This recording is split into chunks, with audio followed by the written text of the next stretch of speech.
Okay, so good morning, people from UCLU and other people. Yeah, clearly, not too many showed up today, but are hopefully joining us. We have the webcast and afterwards with the video from the training. So today we have an honor to have the trainer, the former trainer of the United Netherlands, coming in here and helping us out with the training, how to win extra awards and how to do very well as a delegation. So we have Tom Westers here flying all the way from Netherlands to have the training today. So we're going to be touching upon very different topics, and Tom is going to explain more about that. So good morning, people from goddamn technicalities. Why? You get to hear everything twice. And the training is supposed to take place, so 2 is going to include some of the theoretical parts as well as some of the practical skills. And yeah, without any further ado, I'm going to invite Tom Westers to start. Thanks very much. Alright, so I said, my name is Tom Westers. I've done way too many MUNs, like 40 give or take. And I just lost count actually. And indeed, I've trained United Netherlands before. I've been part of United Netherlands, of course, as well. And I've trained other delegations. Basically, my life is kind of MUN, which is in a way sad, but which also makes me quite able to teach this training. I myself have won many awards when I was still actually doing delegates. Right now, I don't do delegate anymore, hardly ever. And I'm mostly focused on sharing and drinking. Yeah. Alright, so what we're going to do today. First, I'm going to set up the workshop. I like my workshop to be interactive, which is kind of implied in the workshop, I know. But it also means that even when I'm talking, I'm going to be asking questions. It would be nice if you could actually answer them. They're also not going to be too difficult, especially as London university students. In general, you should be able to answer them, I hope. Me as a lowly lady student shouldn't be asking you the tough questions. Breaks aren't scheduled, but basically we're taking when needed. I mean, it's a 4-hour thing, so I assume at one point you might want to just stretch your legs, get some coffee. We will do some exercises in between the theory parts. I'm going to ask all of you to prepare the exercise, but I'm only going to ask 1 or 2 of you to actually say them, sometimes 3, just so that everybody does it and everybody gets an idea, but that we don't spend like an hour just on one thing. And also, what you're probably going to notice if you've done MUNs before, have you all done MUNs already? No, that's a couple. No, all no. Yeah. Right. So if you've done MUNs before, you're going to sometimes think like, oh, what he's saying isn't true in this and this and this and this case. Yeah, it isn't. I'm going to give you the basic overview, the basic tips, and the general idea of how to do this. Of course, there's always going to be exceptions. If you have them, great. If you notice that you're in one of them, great. But please try to keep this in mind. I always add this disclaimer because you always get these kind of questions. All right, so now we go to the content. So this is the content of the training. First, I'll basically be going over everything from preparing the conference to voting on the resolution in the end. Not how it works. I do hope you all are familiar with that by now, but firstly, what kind of actions you need to take to be the best delegate possible. So yeah, preparing the speech writing, this more formal speech writing, moderated caucus, especially what you do while you're not speaking, and what kind of things you say when you actually are allowed to speak. A moderated caucus, mostly how you can get the block together, how you can keep it together, and how you can then continue to actually write a resolution with that block. And then I'll deal slightly into how you should interact with your chairs. Very important, especially if you want to win an award, because in the end, they're the ones deciding. It doesn't really, you could be the best delegate in the room, but if you piss off your chairs to such an extent, your chance are slim. And then we'll go into voting, and I also have some more general tips and tricks at the end. In between, there are exercises, so it shouldn't really take until it's 2 o'clock. Right, so preparation. What do you do? Actually, before I turn the slide, what do you do?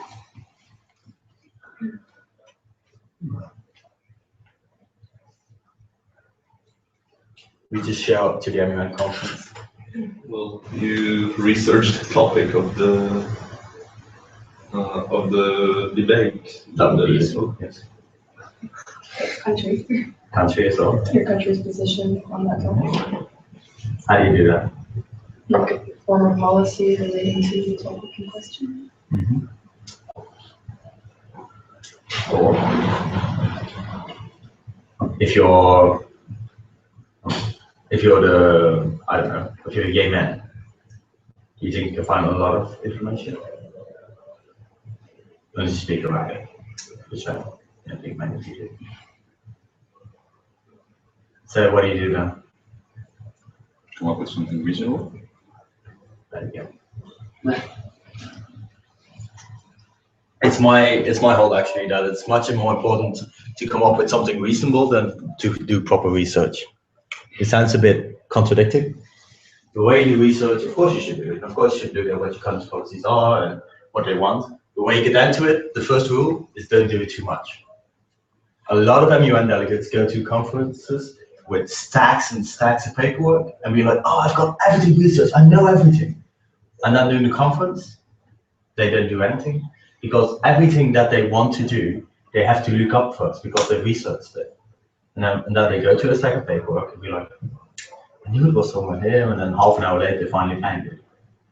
Also, if you research too much, you can never get everything. Yeah. However much you research, however much you spend on trying to get everything about the topic or about the country, you will never find everything. At least that's going to be in your head. So it's much better to just stick to read the study guide, read the Wikipedia page on your country's foreign policy, and then go into the topic more at hand and basically find out what does my country want. Not how did my country react 10 years ago to that and this thing, but what does my country want? Because in the end, that's what you're here for. You're not here to rewrite history unless you're in a historical council, but you're here to get something ahead. You're in present time. So the most important thing, what I do every time I prepare for MUN, but I also teach my delegates, is that if you have a country, the first thing you do is get the 5 key points. 5 key points of foreign policy. If you know the 5 key points of foreign policy, you can make up anything as long as it hits those 5 key points, and you're most likely going to be right. Not necessarily about absolute facts, but about what the country wants. You can often fill it into those points, and you can get a decent policy there. For example, what are the UK's 5 points here?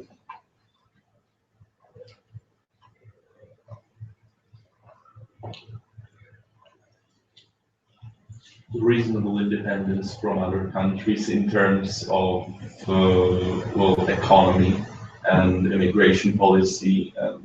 I don't think immigration policy is a 5 key point. It's what Cameron likes to pretend it is. But why you get down to it on the international arena, it hardly matters. But financial policy, yes. City of London is basically 1 key point. If you're talking about any economic issue, you're going to need to take City of London. Okay? What else? Promotion of democracy. Yes, promotion of democracy. Hey. I know Cameron doesn't really like this. I know Farage doesn't really like this, but that's just one thing that if you're UK or most European countries, it's also probably a key point. Yes, the European Union. If you're in any committee in an MUN, European Union is. If you're in the European Union, at least, you're going to have that as a key point. I mean, what do European Union people do in reality? In a GA, what do they do in reality? Do you often see resolutions where it's written by France and then voted against by UK, Sweden, Finland? No. Because? If it was a bloc. Sorry? They work together as a bloc. Yeah, the European Union is one doing GA negotiations. This isn't always the case in MUN. Actually, it most often isn't. But it does play a role that you have to be aware of. If you want to represent your country properly, the first thing you do is you should at least approach the European Union nations and find out what they think. So this is a key point of the UK. And the UK had a history. Colonial relations. Colonial relations, yes. So that covers about India, China, Brazil. Well, Brazil was never a colony, of course, but not of UK. But it does cover the kind of mindset that these countries had with the UK. Brazil was never colonized by the UK, but by Portugal, but it still sees the UK as one of those colonial powers. Well, then wouldn't it be more like Commonwealth? Yeah, Commonwealth. But it's also important to realize that no matter if you colonize a country, they're still going to argue against you. Again, in MUN, this is less likely the case, but it is important to keep this in mind. But one other final big point of the UK, what the UK wants.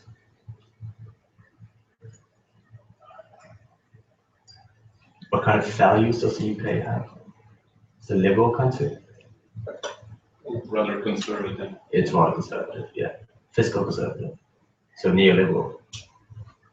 If you just adhere to those 5 points, you can often already make up a lot of things what the policy would be. Talk about economic topics, combine neoliberalism with the City of London, and you can come up with any policy. Anything going like transaction tax, those kind of things, yeah, could be scary. Anything promoting foreign direct investments or economic reforms in other countries, yeah, we want that. This also goes hand in hand with democratization, all those kind of things. And that often covers the majority of MUN topics already. And you can do this with any country, with some a bit better, with some a bit less. But it's very important that you can do it, simply because in MUN, you're going to have to improvise. People will have researched something that you've never heard about. And you're like, I don't, what? And if you just know what your country wants, if you've done the research, you've got the 5 key points, you just need to think about it 10 seconds and you can think of what your country most likely would want. Even if they might not actually want it, you can argue it well enough that nobody's going to care, right? So that does say though that you have to have the important documents at hand. The only things that you need to be printing out is the 2 or 3 most important treaties, the most important resolutions. If you can bring more, if you're in a legal committee, bring more. Legal is the exception here. But in general, the documents don't really matter unless they're really important. And then you do want them printed out, so you can shove them in other people's face. Show them politely to other people if they're going against it, or if they're trying to do something that's already being done. You often get that. So print these out and have them ready to use whenever. If you're not very good into international law and you don't know the UN Charter by heart, do bring a copy, or at least know the key points. Know which article states sovereignty, know which article states non-intervention, which is kind of the same thing, but there's 2 articles on it. Know which articles grant the UNSC the right to intervene. Know the difference between Article 6 and Chapter 6 and Chapter 7. Those kind of things.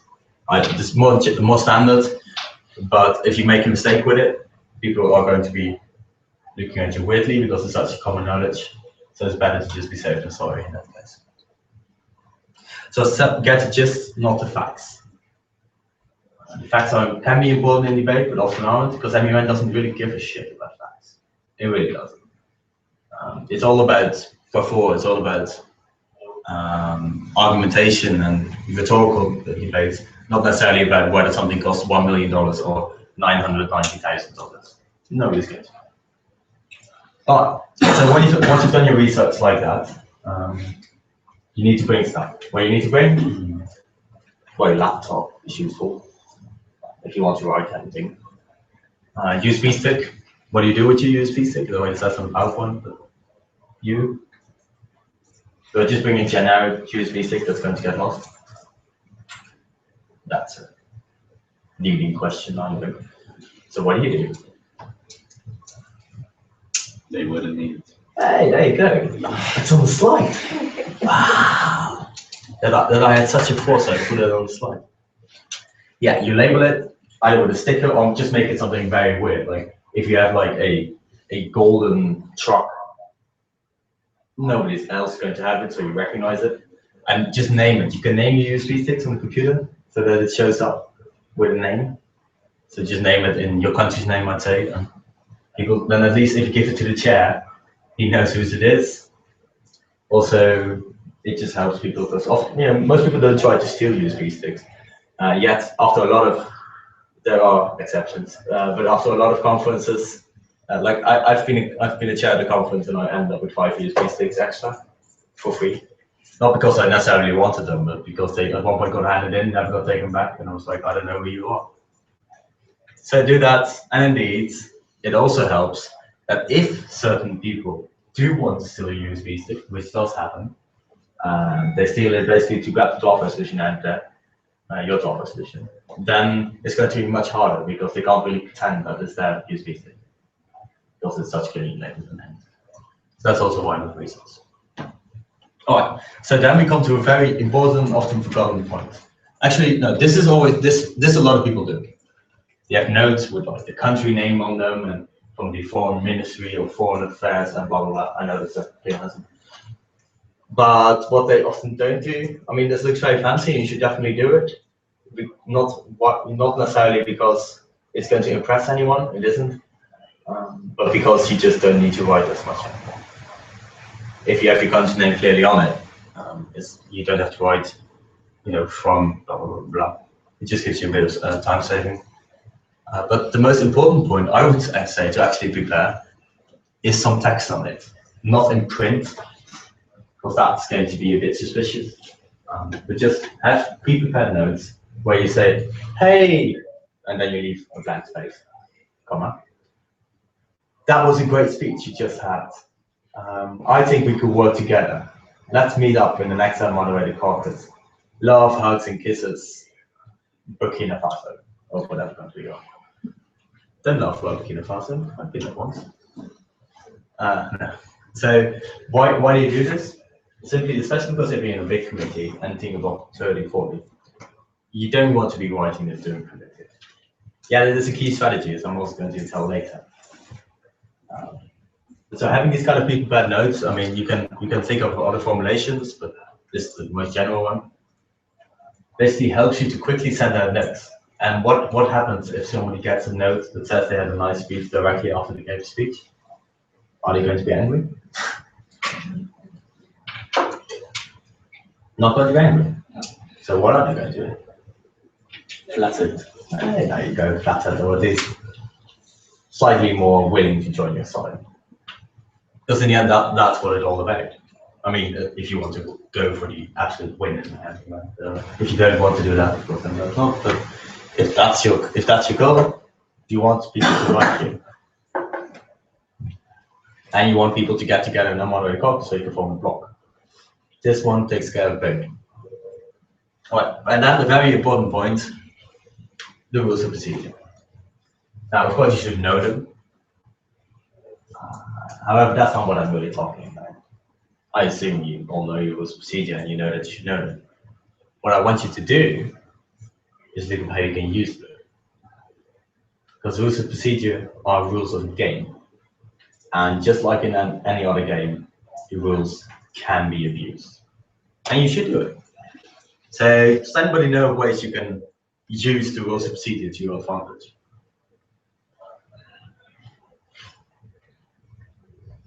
Choosing the time and caucuses. Yes, moderated caucus game. You raised a 12-minute moderated caucus. I'm going to raise a 13-minute one, just because I might get voted on first. This is a very standard technique. What you could also do, by the way, is actually waste an 11 minutes, so you also will not be voted upon first. Why? Because if you're the last motion voted upon, people would often be like, oh, fuck, let's just get into it. You have to remember that of all the people that, like, I'm not talking Security Council in this case, but if we're talking about larger committees, often have a lot of people who don't, I'm just going to say they don't know what they're doing, but they're not as interested into doing really, really well and to really being committed to the topic. And these are your most valuable people. Those are the people that will vote for your motion just because they're sick of voting already, so they just want to get it over with. These are the people that will sign your draft resolution and never leave. Okay? Because, especially if you give them a coffee or a beer in socials, why would they? I'll go back into it later. But with rules of procedure, the game plan, you can really have a game plan. And I give you, I think the thing I most misuse the rules of procedure, I really like doing that anyway, is at the end of debate. You have a motion to end debate, what is it? What? Close the debate. Yes, close your debate, moving into voting procedure. Is there anything special about the motion? I know this. Yeah, I know it is an approximate at least. Is it 2/3? 2/3, yes. And one other thing. Most people want to end it sometimes. Yeah. But it does require two speakers against. In most anyways, at least all the ones I've done recently. So, are you going to be a speaker against? Do you want to speak against closure of debate when everybody's done with debating? Yeah, you do. Come on. But you're not going to speak against closure of debate. You're going to speak against the resolution that's still on the table from your enemies. Sorry, opposing people. Because what you're going to say is, Honourable Chair, Honourable Delegates, the delegation of Burkina Faso argues against closure of debate, seeing as simply one resolution on the floor is simply not finished.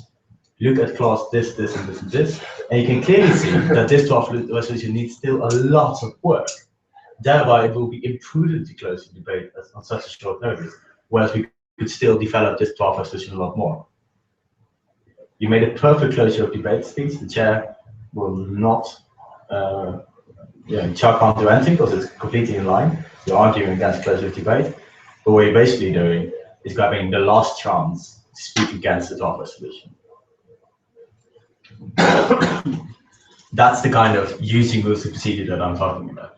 You have this in more cases where you can be fully in line with the rules of procedure in the letter, but not necessarily in the spirit.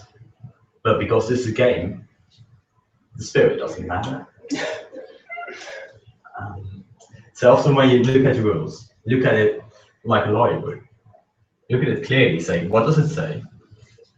Am I doing that? Yes. Can I use it to my advantage? Probably. So look at the rules of procedure and get a game plan and look at where you can find these loopholes to take advantage of. They're not going to win you everything, but they are going to make other people be like, she knows his shit, which is a good thing. As long as you don't do it annoyingly.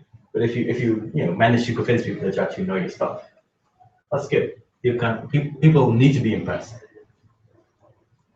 And indeed, it helps you in certain cases to kind of close the debate in a nicer way and just get some laughs going. Often people recognize that the rules are being twisted with, but they kind of find it amusing because they also realize that you're not doing anything wrong. So yeah, try to read in the rules of procedure. Do realize that if you go to a different conference, it might be different. I myself always get lost in the first 2 hours of debate because I don't know what rules of procedure I'm operating on. I've read them beforehand, but I've done 40 of them, so at one point they kind of coalesce. But this is also the case with other delegates and also with chairs. So if you are a chair and he's messing up the rules of procedure in the first 2 hours, be kind to him. It happens to the best of us. All right, so you prepared your MUN, and you're in the committee, and you're into agenda setting. Please, if you have 2 topics. Agenda setting, if you get to speak, obviously, is probably going to be your most important speech because it's your first impression, but their first impression of you. So whatever you do there, people are going to remember a lot more than whatever you do later. So you want your agenda setting speech to be great and to be memorable. So what do? You prepare. Yeah. All right. But what do? You don't. Hey, at least one person can read. All right. So why don't you memorize it? So you want to be it looks like it's too like formatted, like it's not in cadence, so then you can't mention other people in the speeches. Indeed, that's one thing. When you memorize something and you then keep it heart, right? By heart? Yeah. I always confuse the idioms. Yeah, if you give a speech by heart, then you can tell. At least I can tell if somebody's reciting a speech by heart, because the eyes are different. You can actually sometimes see them reading their head, kind of go like this, and it looks less natural. So that's indeed one key point. And the others, as you also said, you can't adapt your speech, because if you memorize it completely, you can't adapt your speech, because then you would screw up your memorization. I mean, some people can do it, but most people can't. So just don't memorize it, because unless you're the first one to speak, the speech you've written down shouldn't be the speech you give. Yeah, very simply. Somebody has spoken before you who is going against what you want, in which case you want to counter some of his points. Or somebody has spoken before you who does exactly what you want, in which case you're probably sorry? Yeah, you're probably repeating whatever the person before you just said. Especially in agenda topics, agenda setting speech, where variety generally isn't really the spice of life, so to say. Often people just end up repeating. And as you might well know, what happens when people repeat? Does the crowd cheer and enthusiasm and go like, go, more repetition. Or do they fall asleep? Second option. Yeah, they fall asleep. Even the chairs will fall asleep after a really bad moderated conference.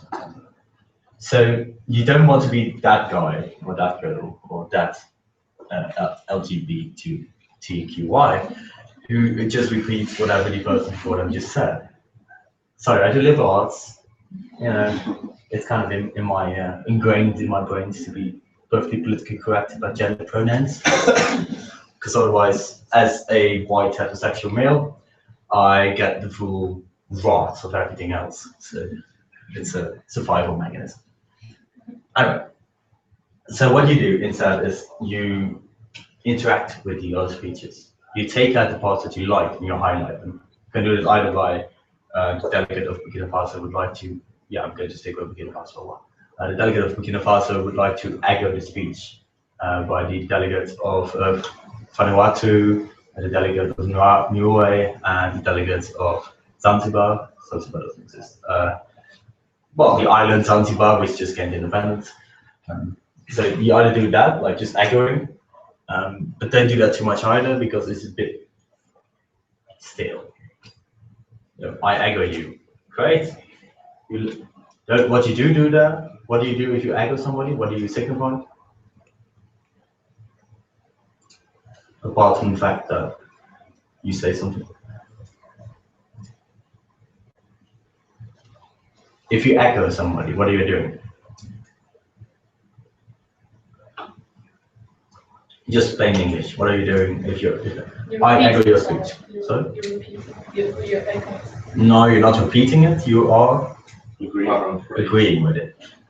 So you're basically saying, I echo just means like, I want to repeat it, but I'm not going to because that would be boring, but I'm just going to acknowledge the fact that I like it. So what are you also immediately doing? You are telling everybody that you actually pay attention. Yeah, that you're actually listening and paying attention, which might sound a bit basic, but you have to imagine that, like most people, people like the fact that they're being listened to. People like the fact that people are paying attention to them. So by highlighting it, they're going to like it. So they're going to like you. And what if they like you? You're going to be in a bloc, or at least a better position to negotiate with them.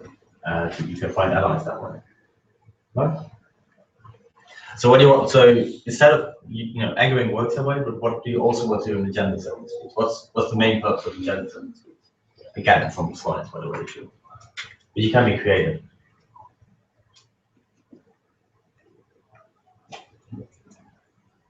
Are you going to do an agenda setting speech because you like penguins? Well, if the topic is penguins. Yes. But mostly you're going to do it because you prefer one topic over the other, perhaps? Why?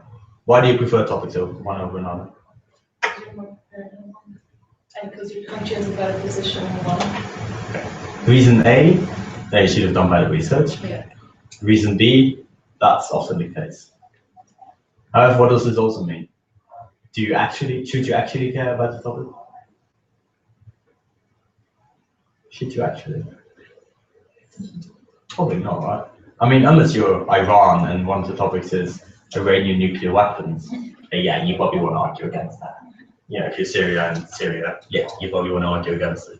But if the topic doesn't directly touch upon you as a nation, you really shouldn't care. Because why? It gives you so much more negotiation position. What you always do before most conference, I know, are there H&MUN people here? No? H&MUN people going to H&MUN conference? Yeah. Right. What's going to happen with you, for example, is that before the conference, the day before the conference in the hotel, delegates will be arriving. And there will be, in the lobby of the hotel, it's basically going to be one lobby session. Yeah, so there will be a lot more of these bad jokes, don't worry. You'll enjoy them at one point, or you want to kill them. It's up to you. I enjoy them though. So there's going to be one big negotiation session. And there's going to be people handing you business cards, and you're going to hand them business cards back. It sounds very dry, and it is. But what you can also do is find people from your committee. And first off, get to know them personally. Find out what topics they want. Because if there's a clear majority for a topic, you don't want to be the one arguing against it. Simply makes sense. First off, you're probably going to lose. Nobody's going to be really convinced by agenda setting speeches. I mean, they've mostly made their mind up beforehand. Some of them might, but and secondly, if you are immediately in the majority, it gives you a good position to move forward with. Because the minority is never a good position to be, right? Especially when something about a gender setting topic, and that's often nothing to do with later alliances. So even, you could say, well, then you're at least a leader of a small bloc. No, because they're going to disperse as soon as your topic is taken.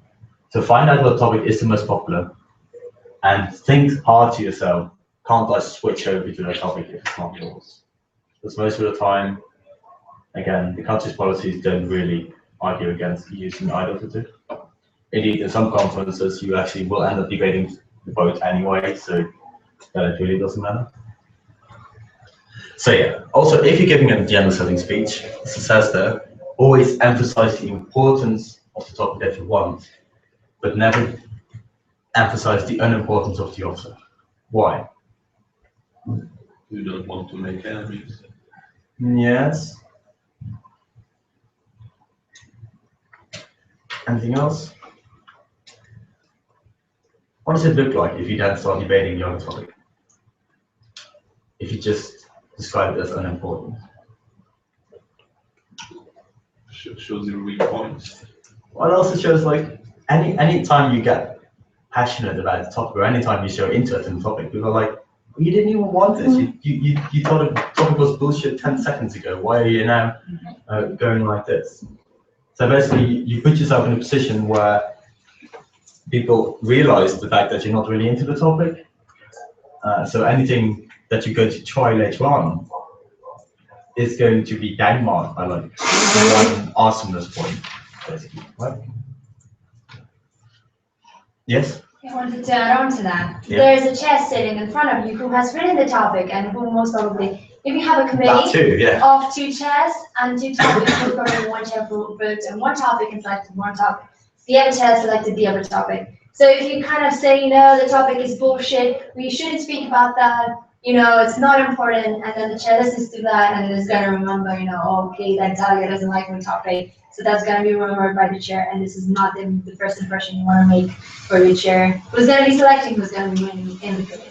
Yep.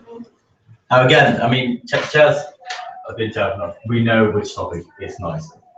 There's always going to be one topic of the two that is generally nice. There's no problem if one topic doesn't get selected. But indeed, if you do it like that, if you burn a topic down, the chair's like, all right, well then did I spend 3 days on a study guide? That's not going to be used. Now people are also burning it down. Isn't my life worthwhile? So yeah, that's the dangers you have. So please just don't do that.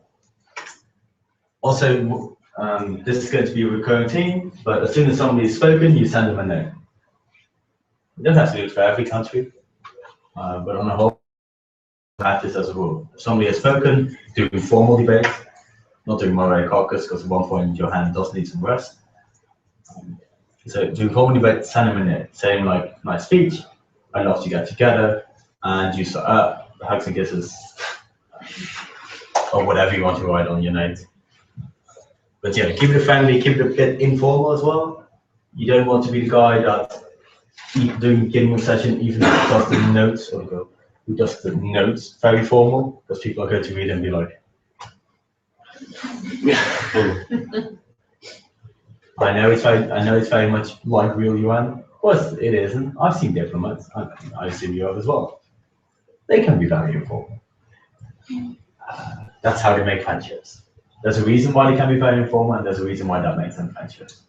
You should do many as well. Be formal during debates, be polite, but informal outside of debate. People like you more.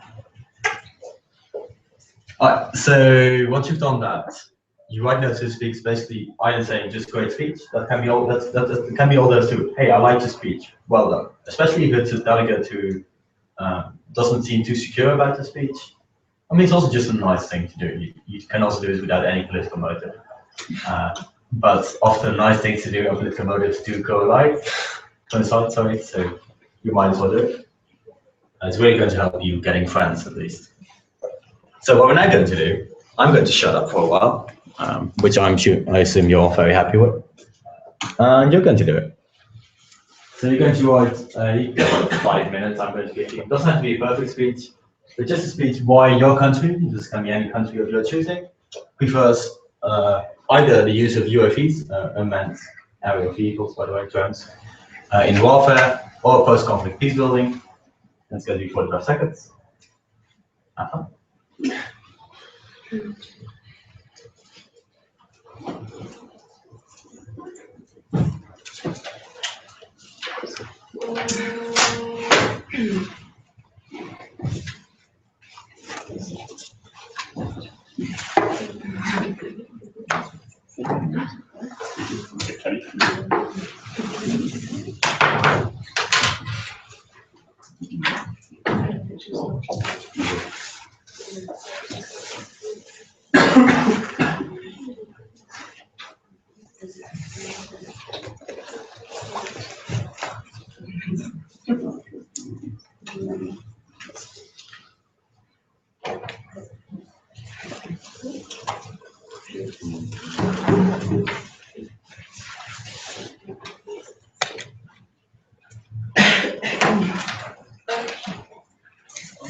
Sorry, Ben, I'm just going to have to put this in because if we're going to be going on for a while, we don't want to die halfway through.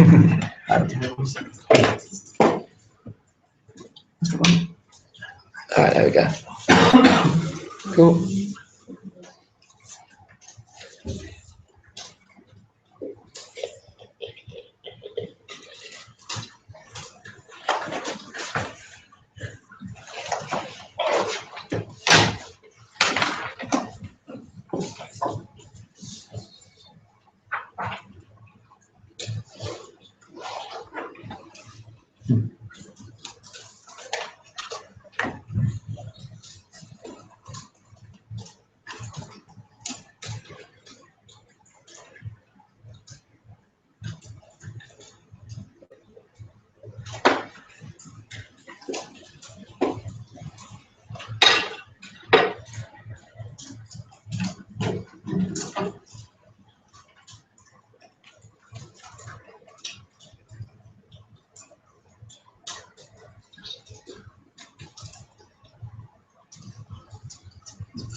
Are you guys there?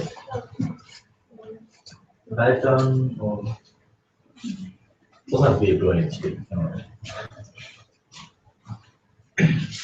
Couple more minutes.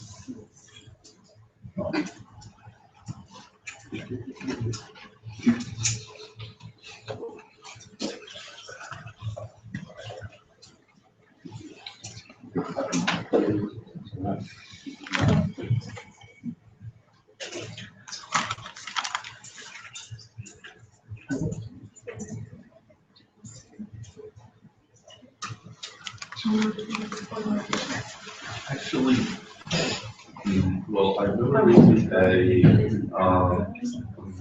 agenda DP before. I've never had a choice of topics. So the point is that are we being can we you just say that this country was prepared to discuss this?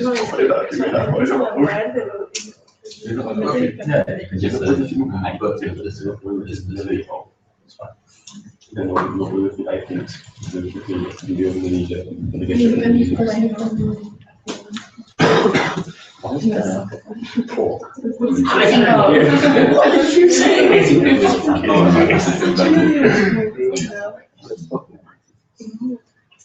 Stuffing is pork for some reason. Yes. Which is That's what's happening. if Yeah, stuffing is. but if I see this, and on the side I see this and this, I'm going to be thinking these are the ingredients. I'm not going to be thinking, oh, there's like decent pork in there. But you know, if you want to know the ingredients, you just read the ingredients, you know. So where's the time to do that? Well, I do now, but You see. no, I already ate it. It's haram. Like this now. Ariel had.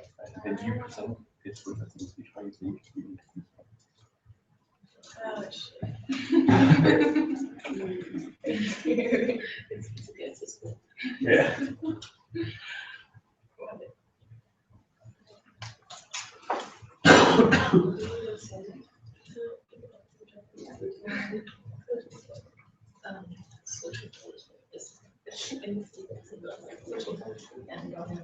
Which year? First year. I just met someone yesterday who studied social policy in third year.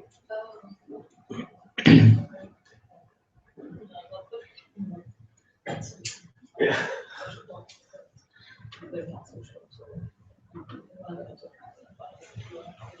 Really? I don't know why.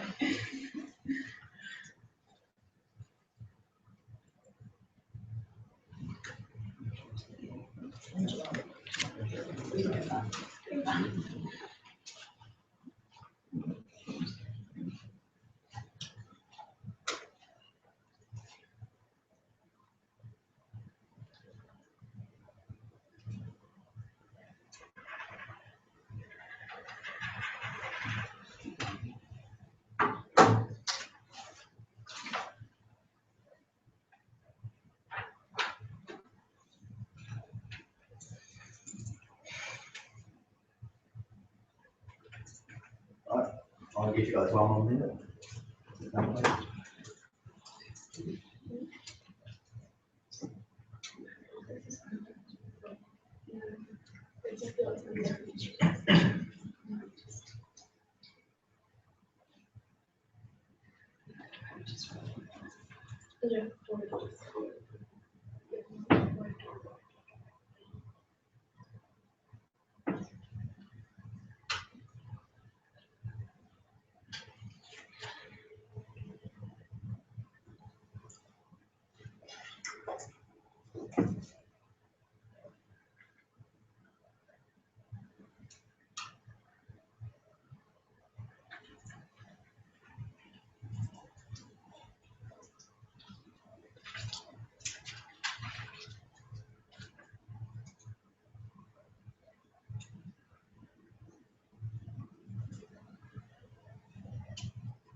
All right, let's start. Whoever wants to give the speech. If nobody, then it's going to be involuntary for this. Involuntary volunteers here. How about you, Scott? Okay. Let's go in front of that.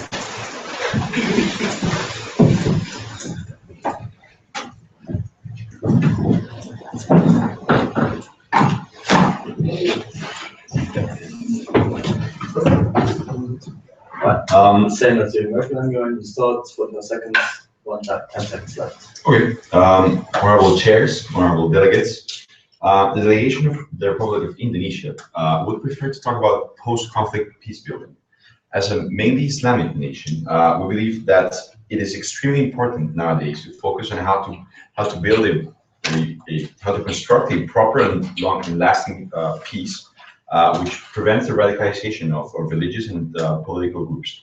We're very scared about the several events happening across the globe, which stem from bad management of post-conflict in various nations.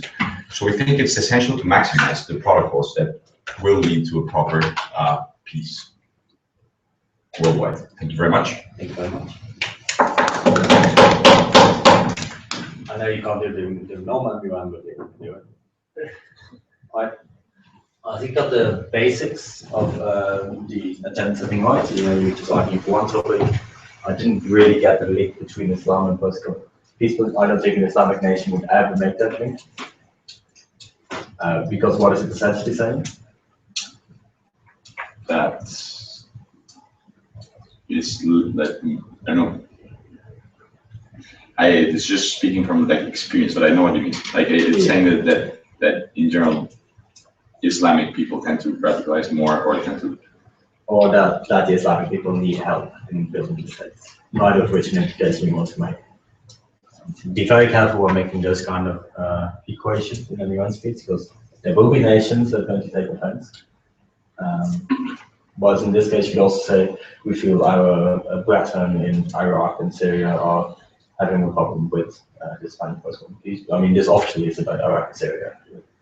It's quite clear. But then you could, you know, if you don't equate religion immediately with Ukraine, we do this. Was it just a general speaker's note, but why were you standing at the PowerPoint also? I mean, it's very good you didn't start to speech, but you were kind of looking at the PowerPoint. Notice that. I mean, that doesn't have anything to do with the agenda setting, but there's a general speaking still. You want to be able to talk to the crowd. Okay. Because that's the ones you want to convince the crowd. Another one?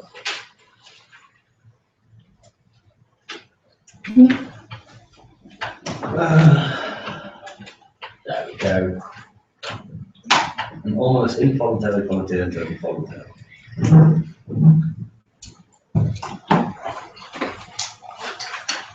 Honorable Chairs, fellow delegates, although the delegation of Sweden recognizes the cruciality of the topic A, we must urge you to vote in favor of debating topic B on the topic of UAVs. This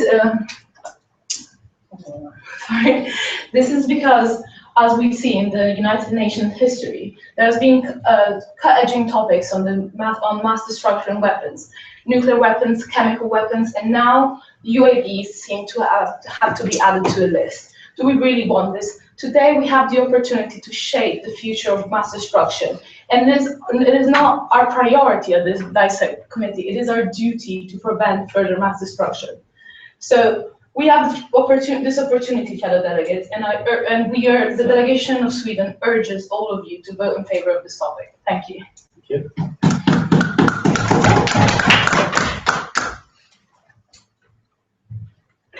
Right. I think content-wise it was pretty good. You mentioned the points why the UAVs were more important. Yeah, it's like stutter when you said that, but that's fine. What I would urge you personally though is to speak a bit slower. I work on my nerves a lot. Yeah, it's alright. Just you speak a lot slower, people tend to follow you more. Plus, they actually will be more impressed. Because you had some nice terms of phrase in there, but they kind of been lost if you speak. That's good. Calm down. We're not going to kill you. Well, I guess to mine. I'll restrain it for now. Well, I mean. So yeah, try to. Well, I think you know, as far as the points I gave, you did very well. Anybody else wants it? I think we'll have one more if you want to give it a shot. No. No. All right. Now we just move on to the next.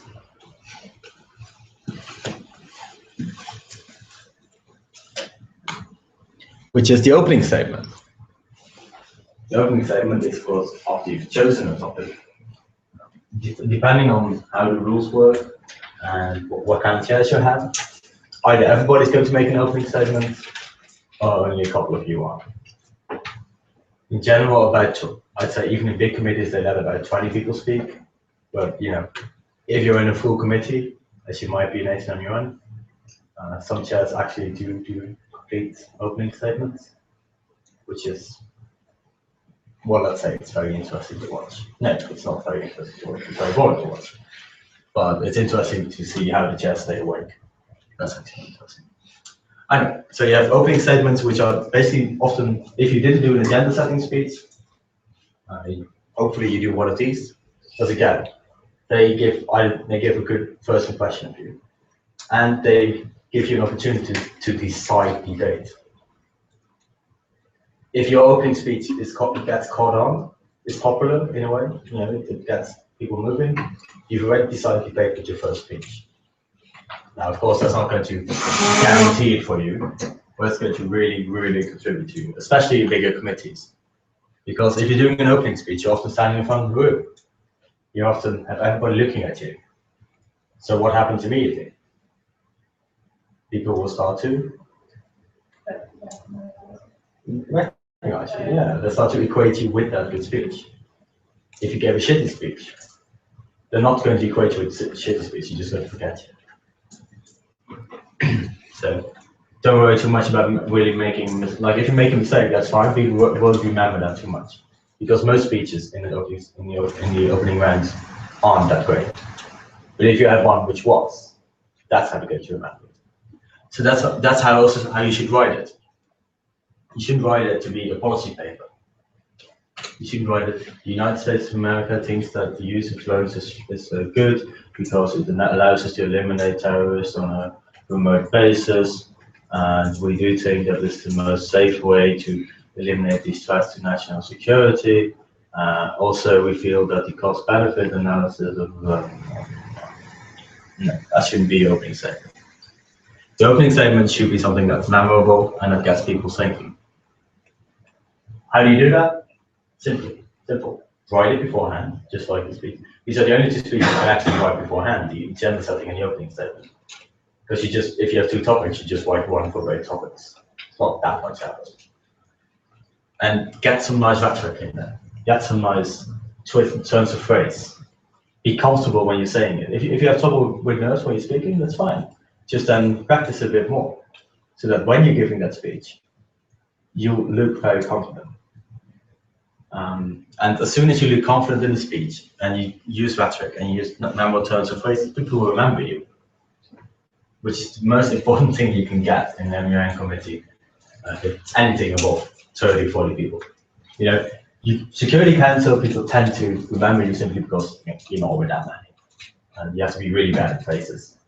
But if it's anything bigger, people will mainly say, oh, you're that person who did the thing about unicorns. It's an example on the slide, unicorn. So how do you do that? Also, by having a plan. A lot of people give an agenda setting speech stating their interest, stating their needs, stating what they believe in, but they never come up with a solution.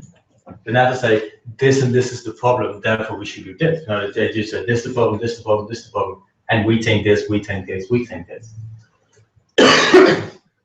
Which is completely useless. Nobody really cares what the US thinks. They care what the US wants to do. Okay? So any opening statement that you make doesn't need to be about what you think, but about what you want to do. So have a plan, preferably in a memorable acronym.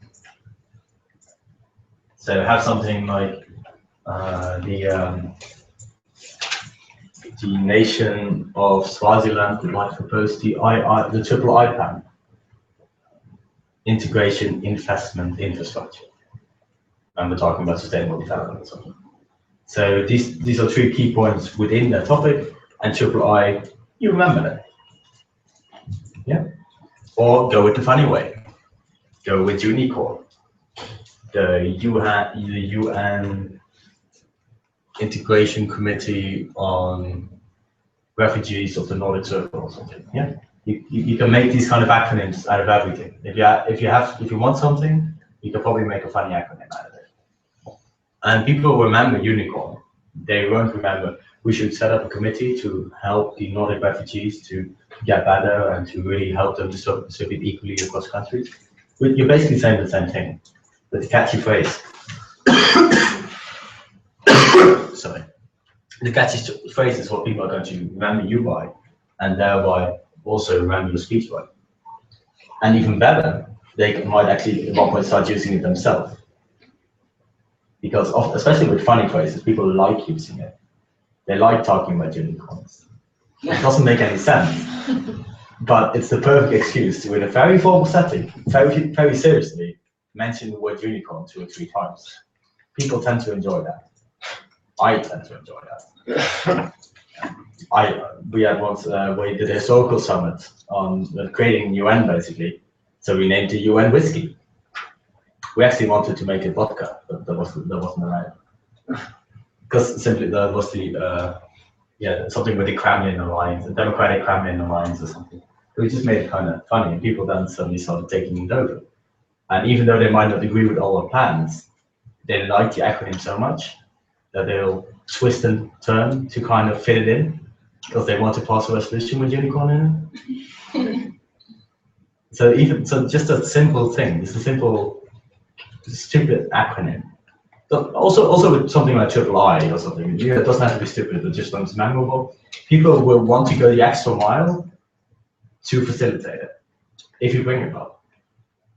So, and that's what you can already do in the opening statements. Of course, later on, during moderated caucuses and doing the moderated caucus and all those kind of things, you should repeat this. You should kind of try to repeat it. As we said before, we believe that the unicorn would help greatly in this level of that. So you just kind of repeat a couple of times, because then people will still remember, oh yeah, you're that person. Yeah. Don't you think like it's a bit of an MUN taboo when you try? No, like this is a good video, obviously, but like when you try and form new bodies, yes, people always tend to go for like this will increase the bureaucracy and will like slow down the UN, blah blah blah. Yeah, but in the end, there are very few resolutions that I've seen that didn't at one point create something. Yeah. And often without people actually noticing it. But I mean, if you set up a committee or if you set up an inquiry, that means within the UN infrastructure, you're setting up a more bureaucracy. The UN is bureaucracy. Do you know how many bodies and councils the ECOSOC has? I don't think anybody does, but it's more than 1,000. Yeah.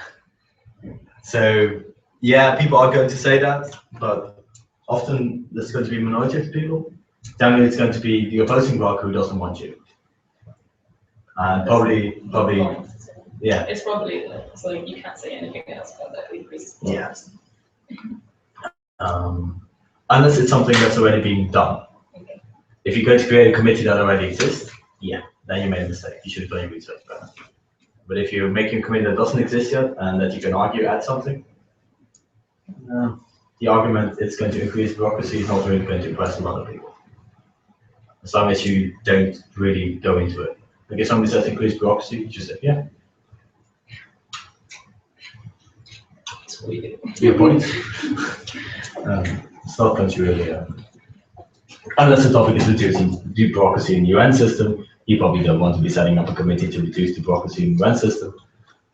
Apart from that, also this doesn't have to be like only committees, right? It can also just be plans, just key points that the plan should adhere to. That's, for example, the reply that I gave. It's not the body, it's just the 3 main points for sustainable development within Swaziland. One would also be to be more democratic, but hey. So also, again, doing formal speech, notes. This again is going to be one of the crucial opportunities where, especially if everybody gives a speech, you can send everybody a note with perfect good excuse. You don't have to be the guy, hey, I think we should be allies, out of nowhere. You can be the person who says, hey, great speech, I think we should be allies, which is slightly less quickly. Right? I mean, of course, if you're the US and you have UK in the committee, you can always send them a note, but if they're not really close allies from from normal viewpoint, just sending somebody a note, we should be allies, is a bit weird unless you have something to refer to. So that's why why these kind of opening statements are really great. All right. Any questions on this? Also with opening statement, just like with agenda setting speeches, never repeat things. People will fall asleep, chairs will fall asleep. And it basically ruins your opportunity to give a good first impression. Be creative. If somebody has given your whole speech, that sucks. Make something up on the spot. It's always better than just to repeat endlessly what's already been said. Because that's actually one of the main weaknesses I tend to see in MUNs. It's also doing moderated cog, so people just keep repeating what everybody else has said, and everybody's just like, we heard this before, and then they stand up and again repeat what everybody said because they don't know what else to do. So always try to be original. Always, also, actually, when you get down to it, especially when you first day, you want to have something that people remember you by. Now, not only the speech, but especially in a big committee, there's going to be, for example, at MUN, a full GA, that's 400 people. Now, even if your speech is awesome, that's a lot of people. And if all the guys are wearing, a dark suit with, I don't know, a blue tie, and nowadays, especially in November, probably everybody has a beard. I mean, I can tell the difference between you two now, but 400 committee council is probably going to be very difficult. So have something that people actually can be like, oh, you're that person.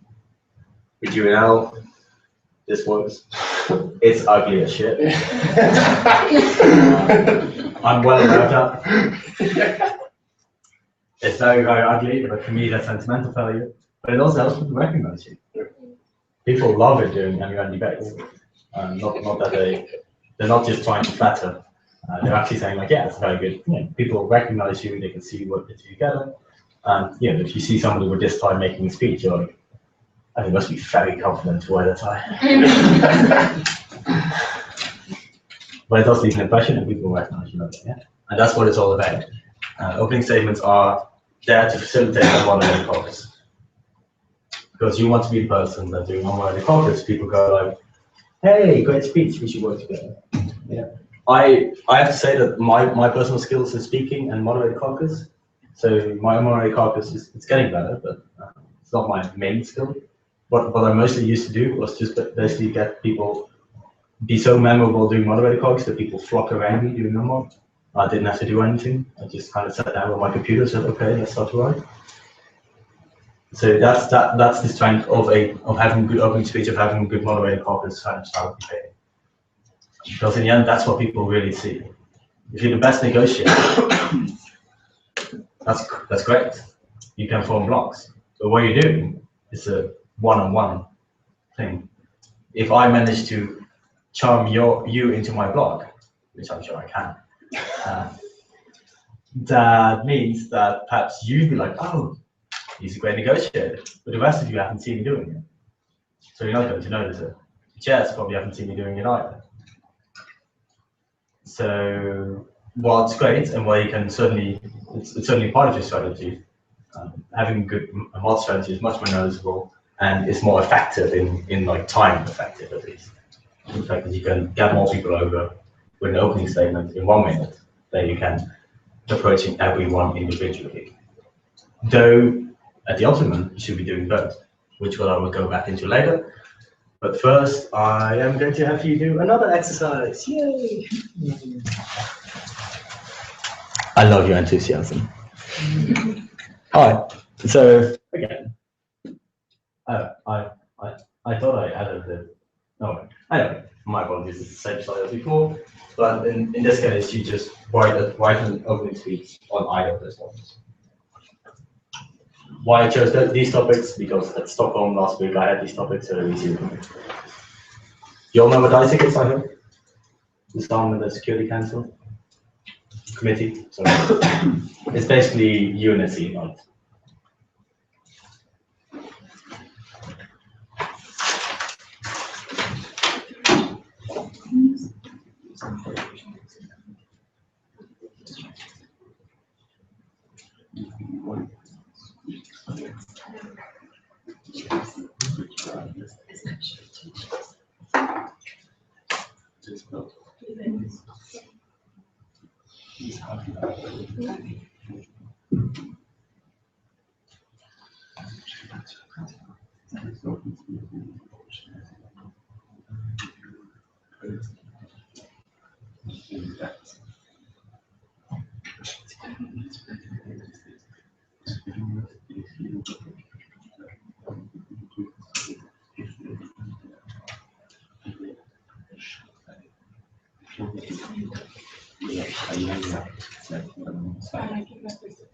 Sí, sería uno de tus topics.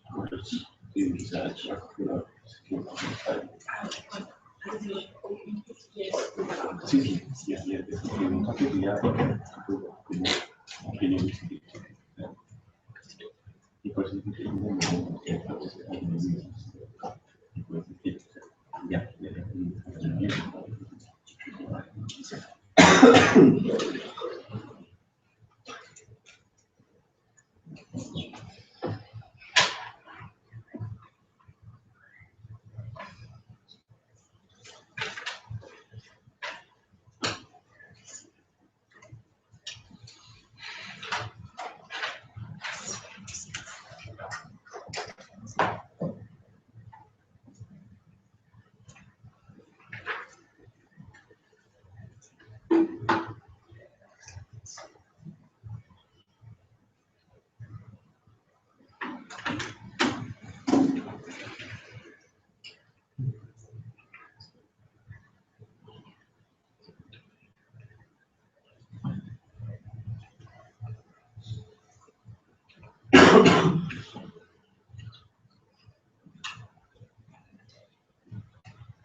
I both you about finished? Or finished enough? I take it as a resounding no. And see if you've got more minutes to do to round it up. Doesn't have to be perfect. It's have decent. Right.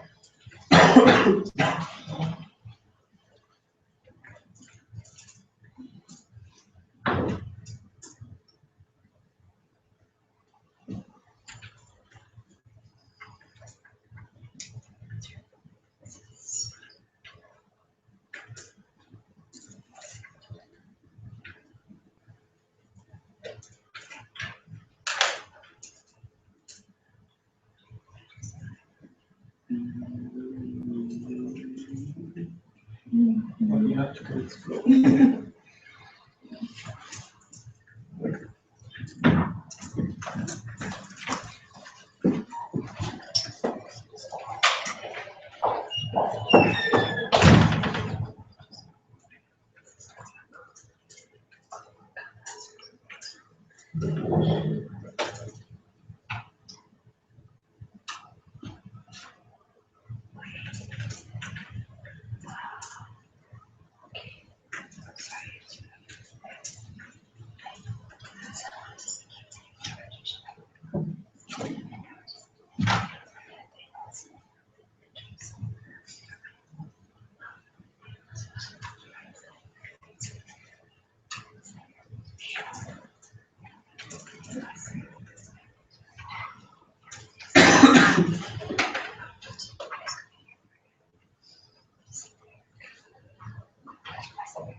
If I explain the plan, it's very interesting.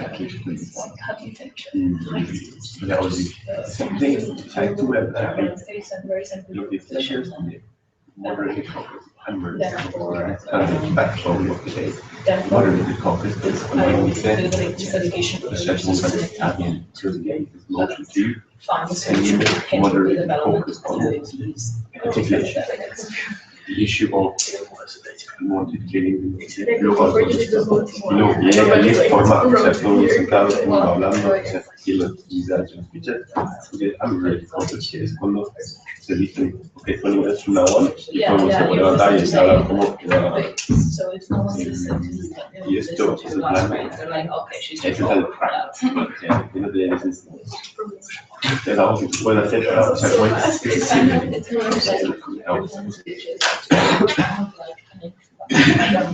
Hi guys. Scott. Is there somebody who volunteered to give this speech? Otherwise, I'm going to point Ingrid and out. Well, mostly point. No one? You can get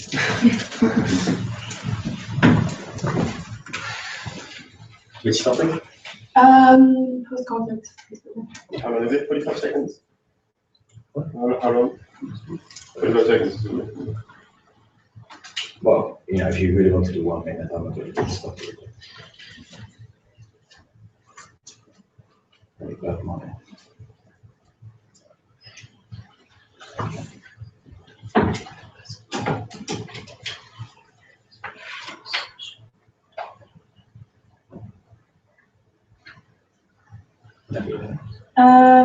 Honorable Chair, honorable delegates, the delegation of Portugal would like all delegations to carefully consider the sustainability of peace-building efforts worldwide, as well as in their respective contexts. Too often the contexts are totally overlooked, and this can result in a vicious cycle of power again falling into the wrong hands and conflict simply reoccurring again.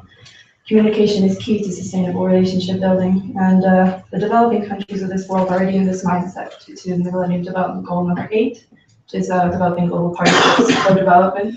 I think that if all delegations were to consider this mindset and to take this approach towards sustainable peace building post-conflict, this would much improve these peace building efforts and would result in a more sustainable peace building future. Thank you.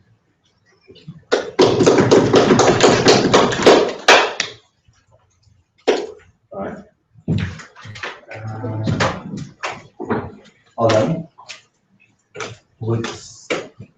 Your plan was number 8, right? The MGT 8, right? Yeah. Yeah. So I know you had a bit of time, but for example, with this one, I would have called it Peace 8. 8, you know, light 8, Peace 8. Because it sticks, it's about peace building, and you get it okay. Oh no, I was referring to an actual Millennium Development. But then you say we would like to use the Peace 8 approach, peace building according to MDG 8, because it kind of sticks a bit more. Then, I mean, everybody knows the MDGs and everybody's heard them before. Also, most people associate MDG with what?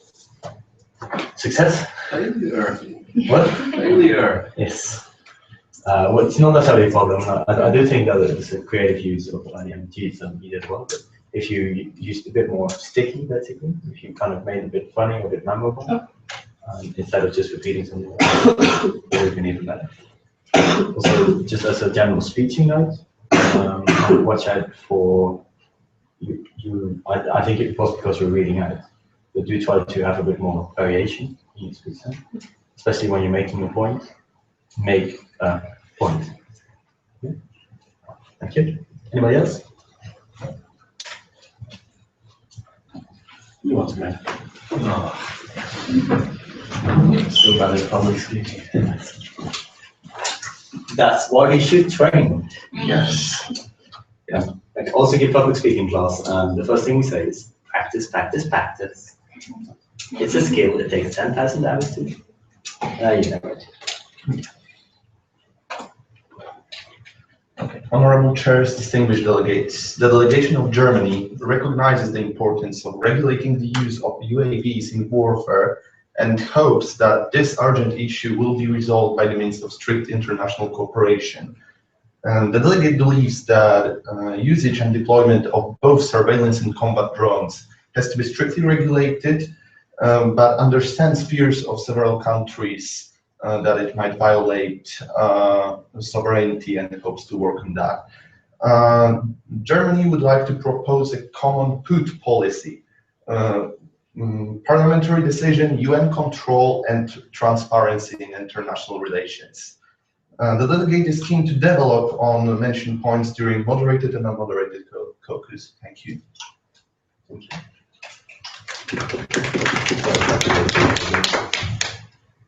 Right, that was interesting speech. First off, I'm sorry, you get my pet peeve there, but it's sovereignty, not sovereignty. Sovereignty. Oh, okay. So there's no I after the end. This is a mistake so many people make, I know, but that's sovereignty. Anyway. With regards to your actual speech, I think you did as well with the acronym. So if you're going to present your acronym, I would do it a bit different. In the simple fact that I think it's PUT, P-U-T, right? Yeah. But then you said, what was the P again? It was parliamentary decision. Parliamentary decision is PD. Yeah, but it was made in a very. I know. And I'm not really trying to argue that. I'm just saying like, if I hear PUT, and then you say parliamentary decision, I'm automatically going to fill in my head PD. And if I then hear United Nations, I'm going to add UN, and then transparency. So it's because you, which is actually quite cool. Well, what you then do, you often have that. I mean, acronyms, it's always kind of like, you want it to fit perfectly, but it sometimes doesn't. So how you can avoid that is simply say like this. The PUT approach, P, parliamentary decision, U, United Nations, blah, blah, blah, T, transparency. Now you don't give people the liberty to fill in different kind of words, and people will actually also remember the acronym better. So that's how you should, that's probably the best way to present an acronym, to really go through it hand by hand, use your hands to kind of delineate the letters, that's what it's called. Yeah. It's a bit more effective, but I do think that's nicely planned, and you got something out of it that people would probably recognize. Yeah, well done. Thank you. Also, you really shouldn't be taking your bad at public speaking. I've seen the wrong words. A lot. Yeah. It was actually kind of good, especially considering you were to speak like 10 minutes before, so it wasn't bad. All right, anybody else? You got waiting your speech, you might as well give it back. Yeah, perfect.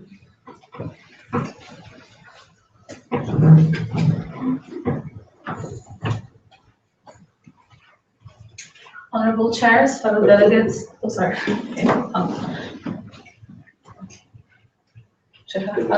Honorable chairs, fellow delegates, the delegation of Yemen simply believes that the UN resolution passed on the topic of UAVs is completely futile. Since, whereas it always seems to acknowledge issues which should be already obvious, such as that we should cooperate more and that we should respect human rights. Is this a joke?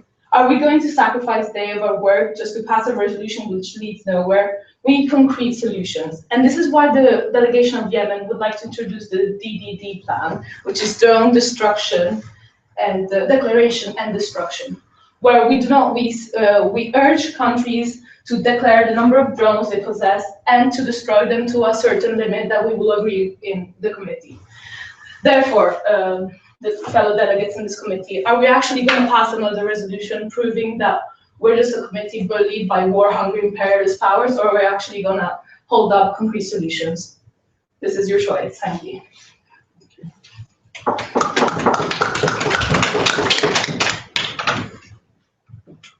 I think that was quite good. At the beginning, though, I was a bit confused whether you were giving an opening speech or a middle in the resolution speech.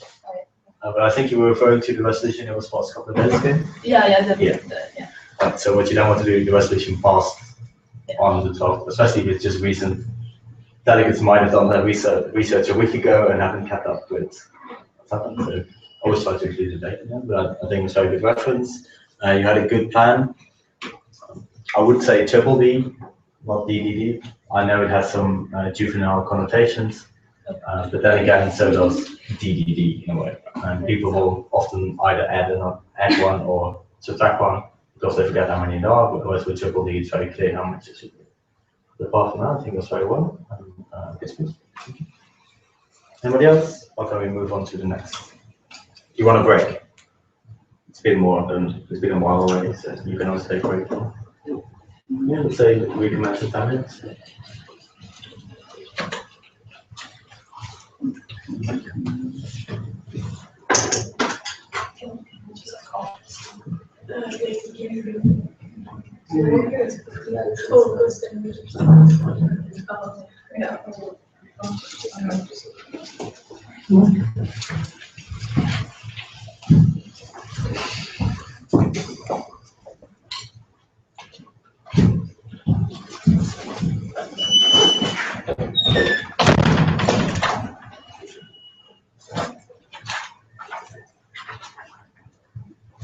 I'm sure where this should be lying around.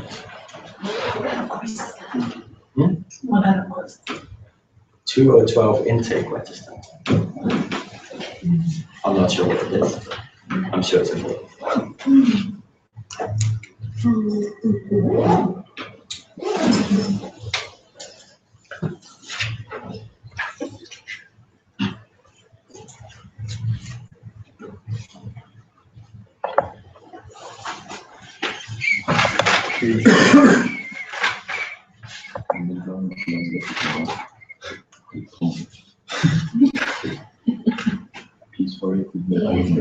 Muy bueno, muy bueno, muy bueno. Muy bueno ese. El problema es que no se usa. Es que no se da como Claro.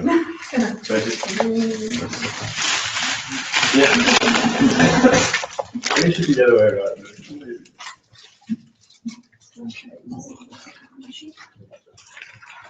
It's married.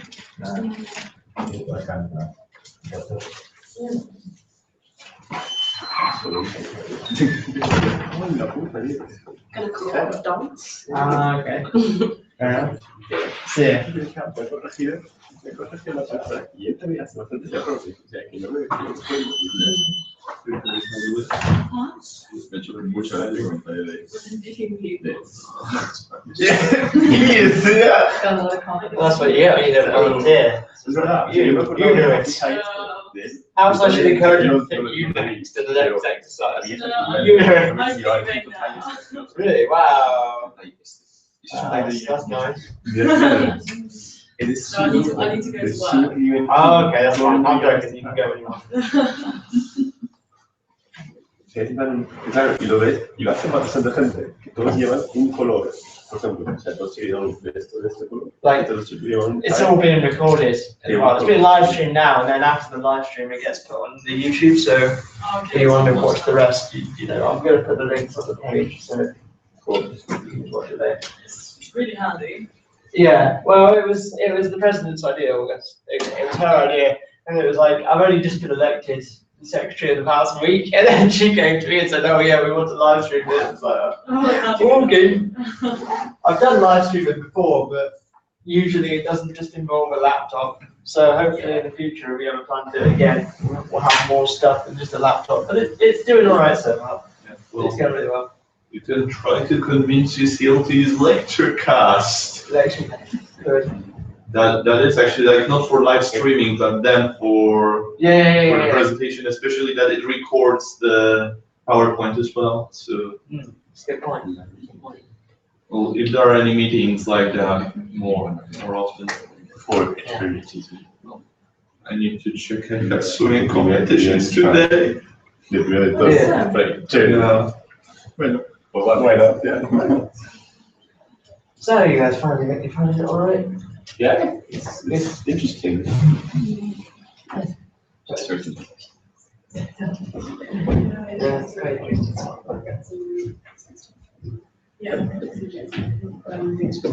What do you think? Like it? What do I like it? Yeah. Yeah, it's good. It's interesting. He knows a lot of stuff. Good techniques as well. I've always been interested in one of the United Nations, but I've only started it since I came here. Right. Because I come from a very small college in the southwest of the UK. Right. So Model United Nations is pretty below university level. Model United Nations is pretty small in the UK. I mean, we've got a schools program which is trying to encourage it more at lower levels, but really it's more of a university thing. Right. I've always been interested in sort of Model United Nations and nation states and diplomacy. So I really enjoy it because it's something I've always wanted to do. And something I've done in different forms, but this is the first kind of Model United Nations thing I've done, so I really, really like it. Haven't gone to actual conferences yet. I'm hoping to go to the UCL one in January.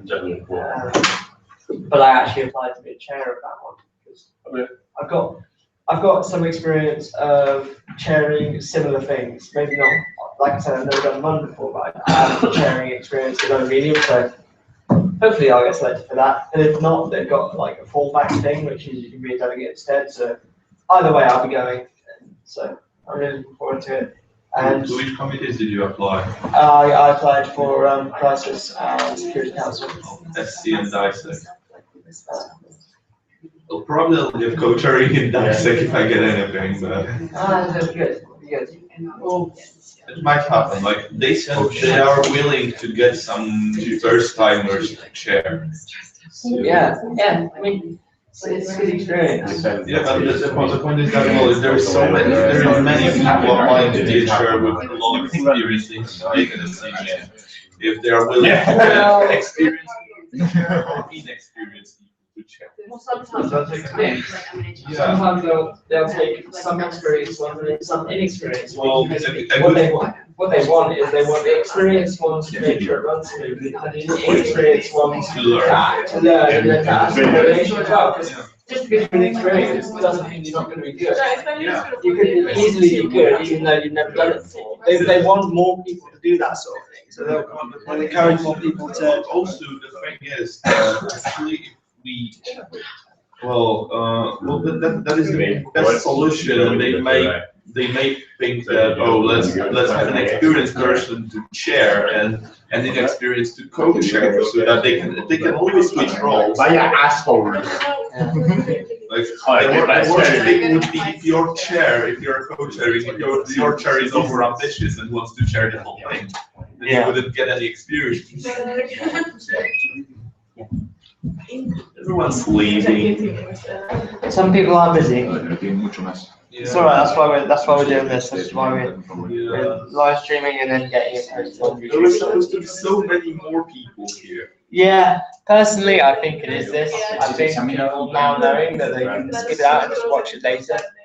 It might be that, you know. But it's still early there though, and I'm very grateful that Tom. Well, we're very grateful that Tom gave time to do this. In a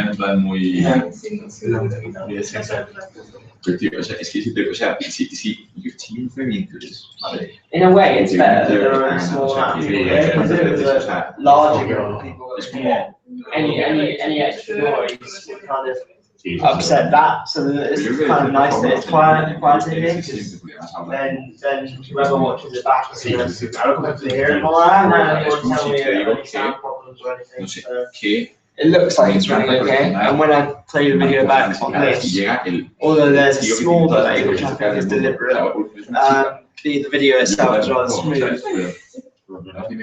So, yeah, quite happy by how it's working out. hiding what is not getting themselves. And Yeah, this. It's kind of strict, noisy people. I need Salesforce. I know.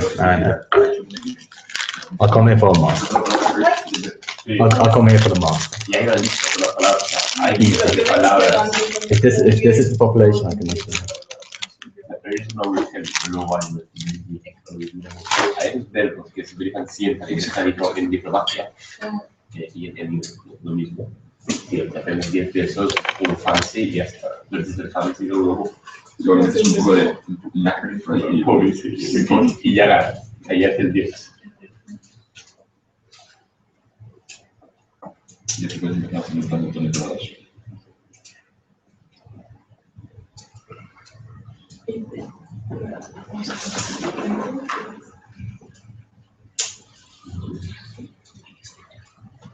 This is quite fun.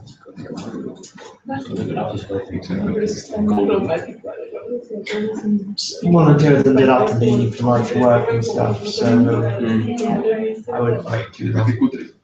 And you. Más. Porque mira, you need to start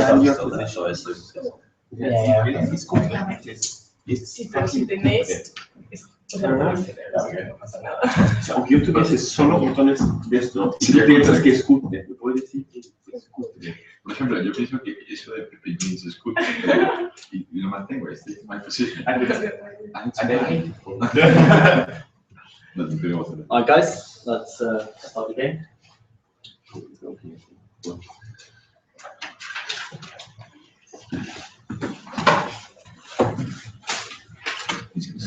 Alright, so now that we've done formal speech, we're going to moderate caucus. I do hope you all know what a moderate caucus is, otherwise you probably know one word. That being said, what's the first thing about moderate caucus? What should you always do? Set it on time. Could you, I've never been to an MUN before, could you maybe explain what a moderated caucus is actually? Moderated caucus is informal debate where the chair basically decides on the spot who gets to speak, whereas in a formal debate there's a list.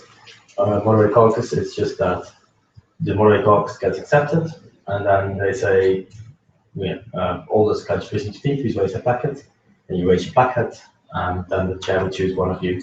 Or sometimes if you're a very big committee, they will make a list of 5 or something. But in general, they'll choose one of you, and then you speak. Then you sit down, the chair again says, please raise your packet, and then you speak. So it's a bit more quick paced than the formal setting where the list can be a bit more argumentative. Also, moderated caucus is always about one specific topic. So it's not like formal debate where it's about the use of UAVs in warfare. It is about the use of the Raptor UAV in warfare. So more specified, so you can really discuss one particular topic.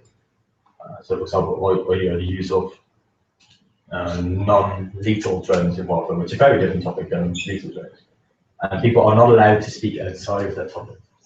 So as soon as somebody starts talking about lethal use of the drones, then the chair can be like, hey guys, please stick to the topic. And so it's a bit more focused that way. All right? So this is also going to be the debate you'll most likely be in for most of the time. There's a lot more interesting than formal debate. Especially if you're a double delegation, which you at HNMUN might be, then one of you who's inside the committee will probably always be in moderated caucus. The other one will always be negotiated. I'll go back into double delegation strategy after this, but that's why MC is very important.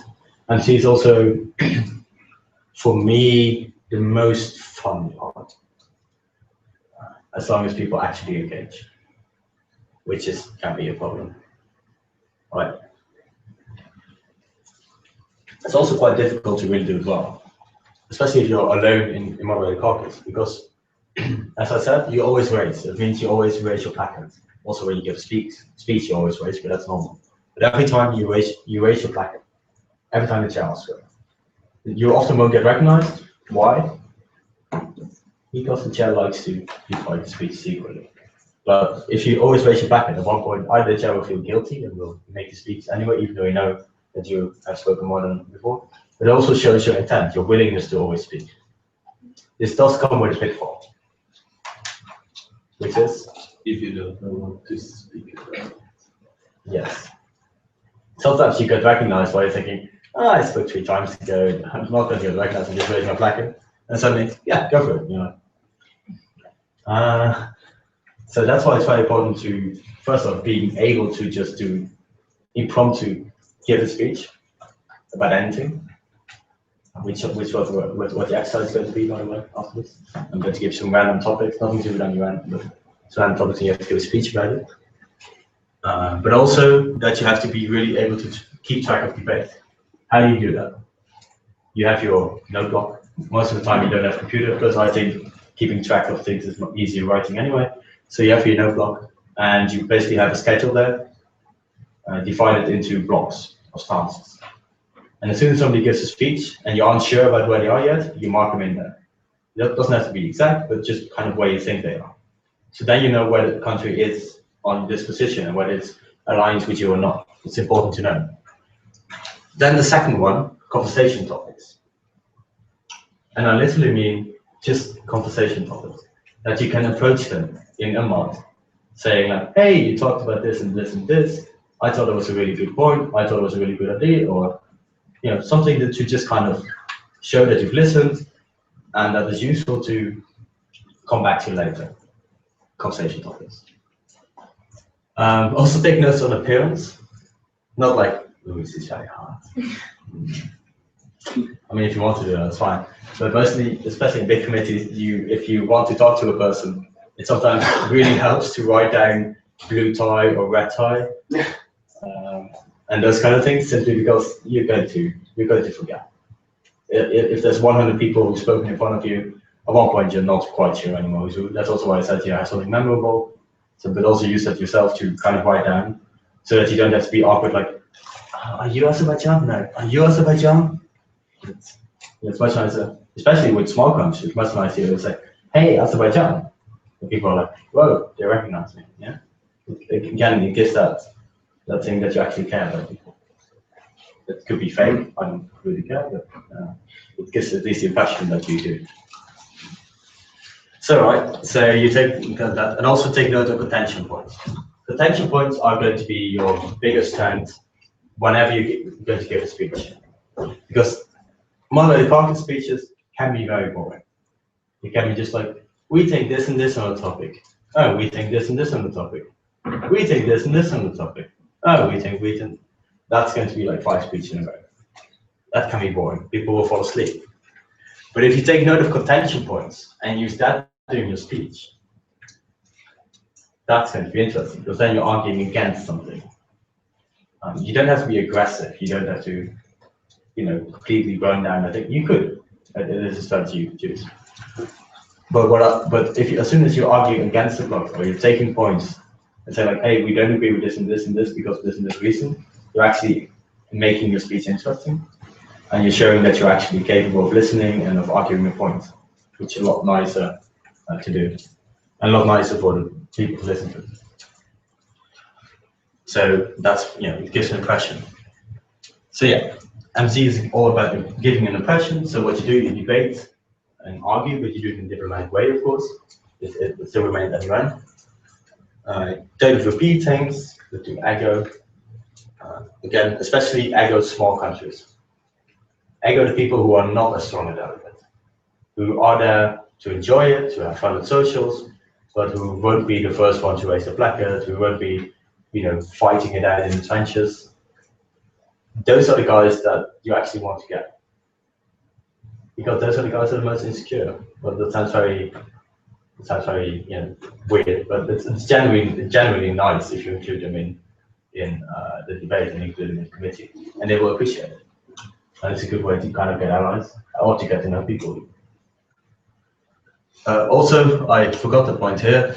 There's a third point, which can win you over for so many people, and also can help mitigate this point. It's one of my stronger points, although people tend to disagree, but it does work for me. I can be quite aggressive in my radio conference, if I want to be. And that can sometimes be a bit confronting. But what I also make sure, so I make jokes. Not that I make fun of people, but that I do it in a light-hearted manner. That I show that I'm just having fun, that I'm just playing a game. and just, just kind of friendly kind of idea. So if you make jokes during an MC, and people actually laugh, that will help you so much. The chairs will love you for it, because the chairs finally have something to laugh about it. But also delegates will really enjoy it, too, because you like persons who make jokes, generally. Even if they're really bad ones, like I generally do. Actually, mine are more of just incredulous jokes, in saying that, if this and this follow through, and then come with an exaggerated example. So it's kind of funny, if this and this is going through, then all the penguins in Antarctica will die if you're making drones autonomous, because they should have to. That's a very bad one, but I had to think of something that's funny. But, just this kind of incredulousness, this kind of keeping it diplomatic, but also showing the fact that we're just students here, we can have a bit of fun, really helps with these kind of MCs, and helps make you more likable. And that's in the end what you want in MUN. You want to be strong delegate, you want to be convincing, but you also want people to like you. Because if people don't like you, you're not going to convince anybody. All right, so again, repeat your plan and your approach during moderated coffees, especially if you're one of the first speakers.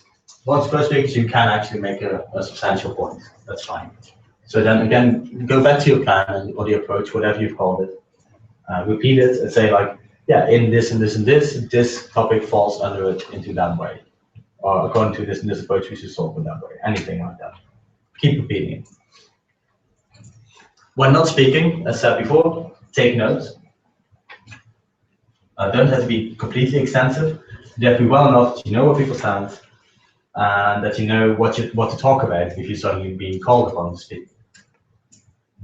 Also, keep writing notes to people, to allies, to potential allies. Sometimes a bit to the opposing blog, just have some fun if you want. Don't make it insulting, but you can be a bit funny. Or if you're later in debate, you might want to use this time, depending on whether or not you're allowed to use your laptop or not. If you're allowed to use your laptop, you can use it to write resolutions, but don't do it too much. Don't be fixated on that, especially as a single delegate, because you won't be participating in MC anymore. The chairs will notice and they will be annoyed. Because as a chair, there's nothing worse than having to lead a moderated caucus where everybody is not paying attention.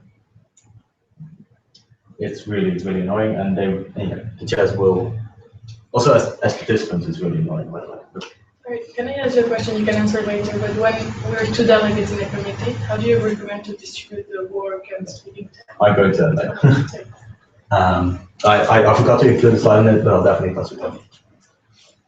So, but you can always write amendments. Amendments are mostly done on paper anyway, just kind of short one, have them prepared, so that as soon as Ahmad starts, you can prance it around, or even you can pass it around in a note, although sometimes that gets lost, but it's a good way to pass time. So really, during moderated talks, if you're not speaking, you should still be very active. You should even have to be more active than when you are speaking. When you are speaking, you're just standing lazily and talking. When you're not speaking, you have to write and keep track and listen. So be prepared to basically be very tired at the end of the day. But that's good. All right, any questions about MC? So what we're now going to do, is an exercise. Yay! And it's going to be one where you're going to be given, as I said before, you're going to be given a topic, you're giving a 1 minute speech. 1 minute? Yeah, 1 minute. On that topic. Either in favor or against, depending on how I phrase it. And you have 30 seconds to prepare. Right? So again, this is not really about the content. I really don't care why penguins should live in the North Pole or not. That's the kind of topic I'm going to be asking, not like why the US should invade into US territory or whatever. Just kind of more content, general topics, so you can really focus on rhetoric, but also on being able to give a proper speech without any preparation, because that's very key to your skill in MCs. Right? Should I give one first? Yeah. Don't need a thought. I can think one of myself, but that'd be kind of cheating.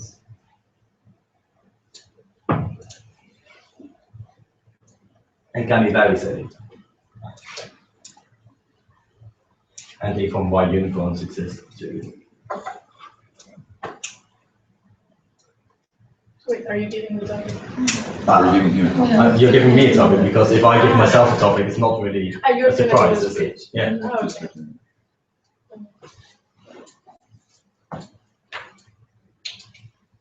You go on. Why we should watch out for a dolphin revolution. Why we should watch out for a dolphin revolution? All right.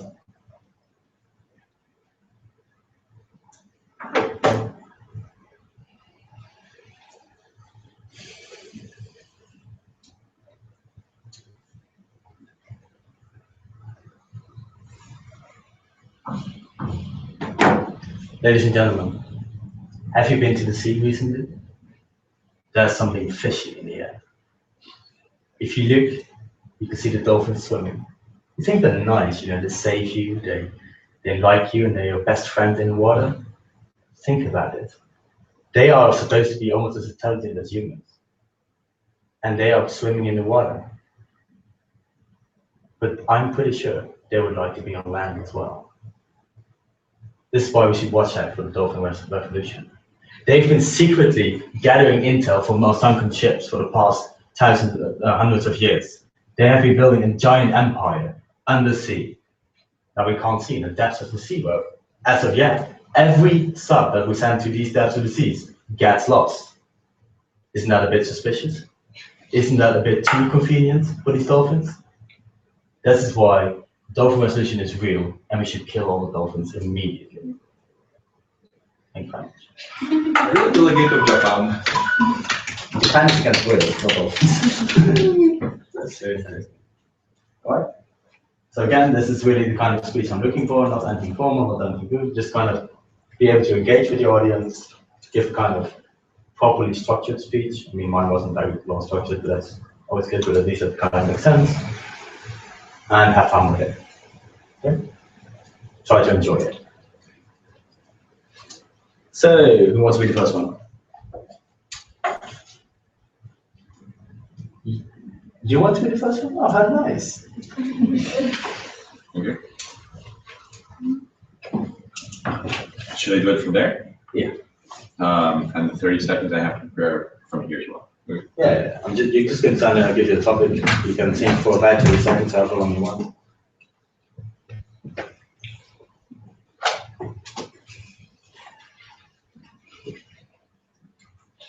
Alright. Your topic is going to be why Lady Gaga should be the next president of the United States.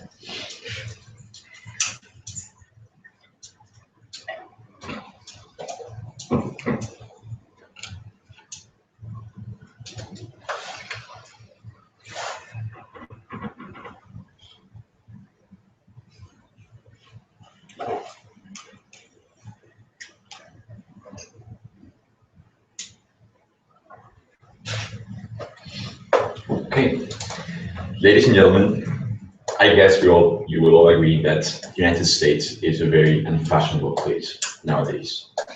They've been playing with the same story for the past few years of, oh, we're very innovative, we're very for the country freedom, but I think that's a bit stale already. I think what the United States needs right now is something that will change its image. And what better than that than Lady Gaga? We all know she came out from New York, but she's completely reinvented herself throughout the years. I mean, all you need to do is check out a picture from her, like when she went to university, and then what she ended up in is perhaps completely different. I think she's exactly what the United States needs right now to change its image, to create and be able to create like a meaningful impact on the rest of the countries. And that is why I urge you to vote for Lady Gaga in the upcoming elections. Thank you very much. Thank you very much. Well done there. I think it was a convincing argument. What I would suggest there, if you're ever going to give a speech again, never take it back with you. Okay. You're taking it off. Yeah. Well, a lot of people, I've learned this myself as well. If I have my hand, it'd be jogging. I've once held a speech for a family, I did this. I didn't notice it. So yeah, try to remember that. But I think as far as the speech went, the fact that it was an impromptu topic, you did very well. Next one.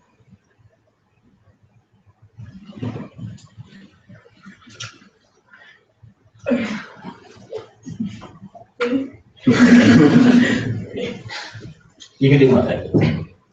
Sorry? You can do my favorite topic. No. Why would penguins? Bunnies. You're going to tell me why all bunnies should be pink. Bunnies. Why? There's-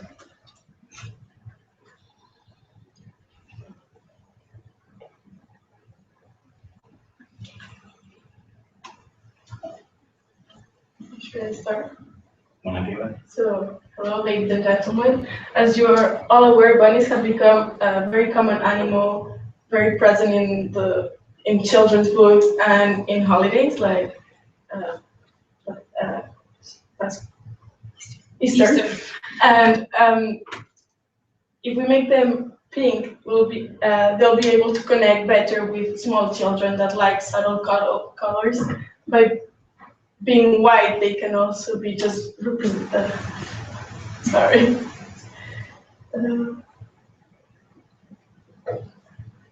Yeah, if we make pink is a color that's not associated with any ethnicity, so they'll be able to connect with children from across the world. Yeah. So I think bunnies should be pink. Sorry. Very hard topic.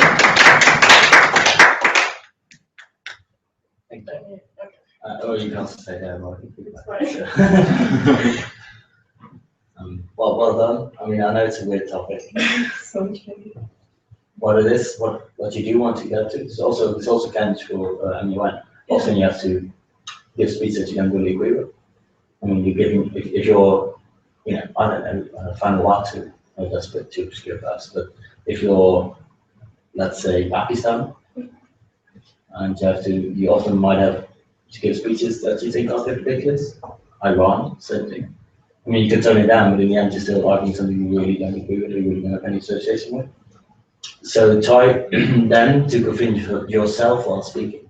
And how you can really do that is by making the first two sentences very much more a statement. We believe that the color of bunnies is the most important thing in the world, simply because without pink there would be no peace in the world. Something like that. Very, very, very strong, very convincing. So, but also that gives you a structure, and that people are really like, okay, this is what we really need. And with moral ecology, it's the same thing. That you sometimes are like, what the hell am I saying? If you made a much stronger opening statement, you're much more likely to remain strong during your speech, and you have something to refer back to. Anybody else? Oh, what a surprise. You want to go there?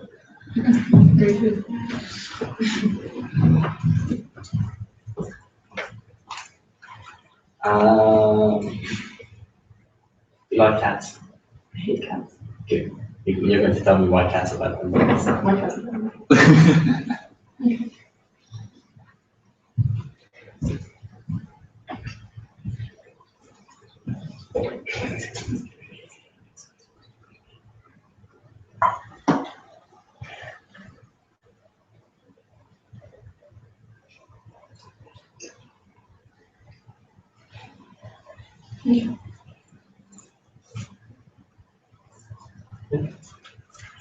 Ladies and gentlemen, dogs are vicious creatures. We hear stories all the time of pit bulls mangling children's limbs, going on violent rampages. I mean, they are generally just very dangerous creatures for our society. That is why I encourage you all to look more into cats if you're going to invest in a domestic pet. Cats are sophisticated animals. They understand humans. They will behave properly in a house. They don't destroy your curtains and your furniture like dogs do, because cats will listen to you, and cats will do as humans do. I mean, the Egyptians and the Chinese have worshipped them for centuries. There's no surprise there. That's generally a closer link between cats and humans than there is between humans and dogs, and we say dog is a man's best friend, but really cats are the ones to look for. Thank you. Thank you. Well done. It was very clear from the argument that you prefer dogs, but as I believe that cats are known for messing up curtains. I think you did well. At least you got faded very well. You stood there quite confidently and seemed like you were actually meaning what you were saying, which is kind of the point of the exercise. I know perhaps in your mind you were like, dogs. Why? We're not going to. It's just weird, like the last 5 times I've given this topic, all of them were dog lovers. It's like I have this knack for finding people who are dog lovers. Which is quite weird considering I'm a cat lover. But anyway. So yeah, I think you did very well. You did a strong opening statement in the beginning, which kind of got faded quite a bit better, makes it a bit more sharing your roots basically. That's kind of the way you want to do an MSc as well. Although of course the topics are probably going to be a bit less ridiculous. But I do think that kind of helping, kind of doing it ridiculously, that's going to help you seriously. That's why I'm choosing these kind of things. So do you want to go, or you don't have to? What's the topic? Sorry? What's the topic? I'll think of it when you're here.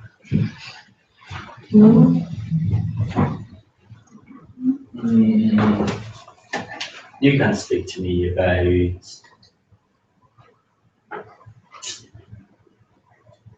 why men should wear high heels.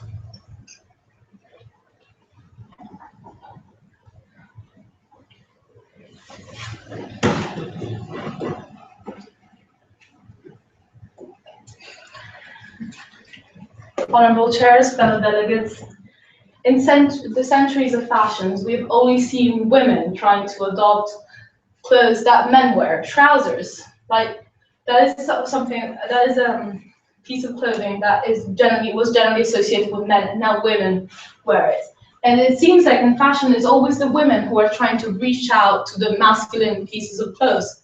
But now we seek for a feminist revolution, and we seek for men to wear high heels, so that then, when they go out, they will bear the same pain that we bear and truly understand what it means to suffer to please the other gender, and maybe the same gender, I don't know. So therefore, men of the committee, I urge you to wear heels when you go out, to promote your equality of gender, and to really, really emphasize how you appreciate how women have suffered to please you for hundreds of years. Thank you. Can I go? Because I have training for football. I'm really sorry. It was really helpful. Thank you so much. Bye. You want your feedback first? What? You want feedback first? Yes. I thought, yeah, you stood there quite confidently. What I would recommend you to do is watch how you move. I have it as well that I like to speak, but mostly because speech on film. It helps, makes you seem more confident. You know, if you stand stably, you feel more confident than if you're somebody this is my separation. Also, and you know this is a more point of view, but this isn't very. I mean, it helped the fact that you were talking about choices and you had a million choice problems, but try to keep it a bit fun. But I think as your source confident one was sort of the confidence that emanated from your ideas very well. Okay, thank you so much. All right. Let's continue. I'm moderator Cocker. When I did plan this as well, quickly. Yeah. Moderator Cox is informal, which means that not only is it informally based, it's also completely informal. You're allowed to move around. You're allowed to get coffee technically. Actually, a lot of people do. But mostly you are there to communicate with other people, to communicate with the delegates you've just seen speak, to negotiate with them, to form alliances, to form blocks, and to write those solutions, and to deliver. Or go to the bathroom, whatever you want to do. So, the first thing you're going to be doing in MUN Conference is forming blocks, forming alliances. And this mostly the first MUN Conference of the session is with the intent of forming blocks. How you do that is that you should have already started beforehand. That's why I keep urging you to send out notes. Because with these notes, you're not only going to say, I love your speech, but you also said, let's get together sometime during a month, which basically means like, we should probably form an alliance or a bloc so we can cooperate together. You might not send this to all the delegates. You might want to begin sending this only to the ones you think are going to become part of your core group. There's always going to be a difference between the core group and periphery. Periphery. That's it. The core group is going to be, depending on how big the size of the committee is, but it's going to be between 2 for a very small committee to 8 for a big committee. 8's already on the big side. And these are going to be people that are going to have an equal decision basically in all of the things going on. So you don't want this to be too big. However, if you're in a big committee, you also don't want it to be too small because then you seem like an insignificant group. But about 4, my preference is around 4 or 5 people in your core group. So you have them there. How you get them is simply by being memorable. People want to have you in your core group if you make a very good first impression. If you make a great first impression where you seem like a good MUNer and you seem comfortable speaking about the topic, people want you. You don't have to get people to you. People want you because, yeah, obviously you should be a good MUNer. So again, be memorable. Be memorable in speaking, but also be memorable in writing with the notes, and be memorable in appearance if it's a large committee. Because again, people get lost sometimes. And this can also just simply have a pin or something, or have a, as a guy have a weird tie, not weird, but more memorable tie than the standard dark blue one, and as a girl have a scarf or something. All of these things are things that generally people don't have, but which work very well to recognize people with. In HMUN, you're going to see a lot of this. You're going to have the Venezuelans with their scarves, and you've got UNL with their blue ties, and it's also to show unison, but it's also really just to be recognized. So once you've got your core group together, and this mostly is quite simple. If you're in the EU, if you're France, Germany is probably not even bothering to write you a note, perhaps. But yeah, that's just a natural thing that the first thing you do is start talking with these people. If you're Australia, US, New Zealand, most of the time you are with what you would generally associate your country with. Most African countries are together, Asian countries can be together. Now, of course, what we used to call third world countries are often together as well. In the group of, anybody know the UN terminology? 77. It's the non-aligned movement, well, not really, but in a way it is. So, you often have these natural alliances, people naturally gravitate towards that. But you can really disrupt that by being much more memorable. People in MUNs know that they should go for a natural alliance, but they would rather go for the strong delegate. So if they can anyway in their mind twist it like, yeah, sure, it's Kenya, I should probably go to Africa. But hey, Great Britain is all right. They didn't used to colonize us at all. Or perhaps, the Commonwealth's cool. Any kind of these kind of reasons that you can give them to cooperate with you are much they'll fathom of reasons. Or sometimes they'll just like, screw it, he's a stronger delegate, or she's a stronger delegate, I'll just get with him no matter what countries are. So that's why, again, being memorable is so important. So once you get your core group together, the core group is generally the first month. You will have to talk to more people, but in general, after the first month, you should already know these are my main allies. They can switch later on, but often if there's a large committee, you end up merging. So you get like from small core group, you make a bigger one and then a bigger one, and people fall out, and all this thing happens. But in the whole, especially you get 2 people that you can really ally with, because you're going to need them. You're also going to need to trust them. Because at one point, you have to divide the task amongst the core group. And you're going to have people who write the documents, because the whole idea of forming a block is to write a document. Mostly a resolution if we're talking about UN committees. So you need people who do that. But if you just have a nice document, you're not going to come very far. You also need people. You need people outside of the core group who support you, which are called periphery. And that's why you need recruiters. You need people who can really go to people and say like, hey, you know, perhaps if they heard the moderator Park speech, go, hey, I heard what said moderator Park, we really agree. Would you like to come check out our group to see if you can join a resolution? We've got these and these ideas. What do you really want? Those kind of people. And they often are in direct contact with writers, and as soon as the person is interested, they will pass them off to the writers, because then the writers can decide whether the idea that the person wants is in there. But on the whole, they really have to ensure that not only do you get a larger blog, you also keep the larger blog. So these recruiters are also the ones that once a person has been recruited, they come back to once in a while, they talk to once in a while. So like, hey, how are you doing? Do you enjoy the conference? Have you seen what we did with the latest resolution? It doesn't have to be very in-depth, but it has to show that you still care, that you still know they're in your blog, that you know that they can tell like, oh, they actually really care, so that they will stay with you. Right? General people management skills. I personally am mostly this one. The writer, considering I know how to write a resolution very quickly, but recruiter is something that I'm less good at, but it can really win you a conference. And you know, it's often thought that you have to be the main writer of a resolution to win an award. That's not really true. It helps, but if you're a very good recruiter, you get the same recognition, and actually more recognition from the council probably, because they've all talked to you, whereas the writers tend to just write. All right? So don't see one role as better than the other. Just pick whatever role you think you're best at, or that fits best with the group. If you have two people there who are obviously not recruiters and you think you can do it, just be it. Yeah. How much like common knowledge is this task division?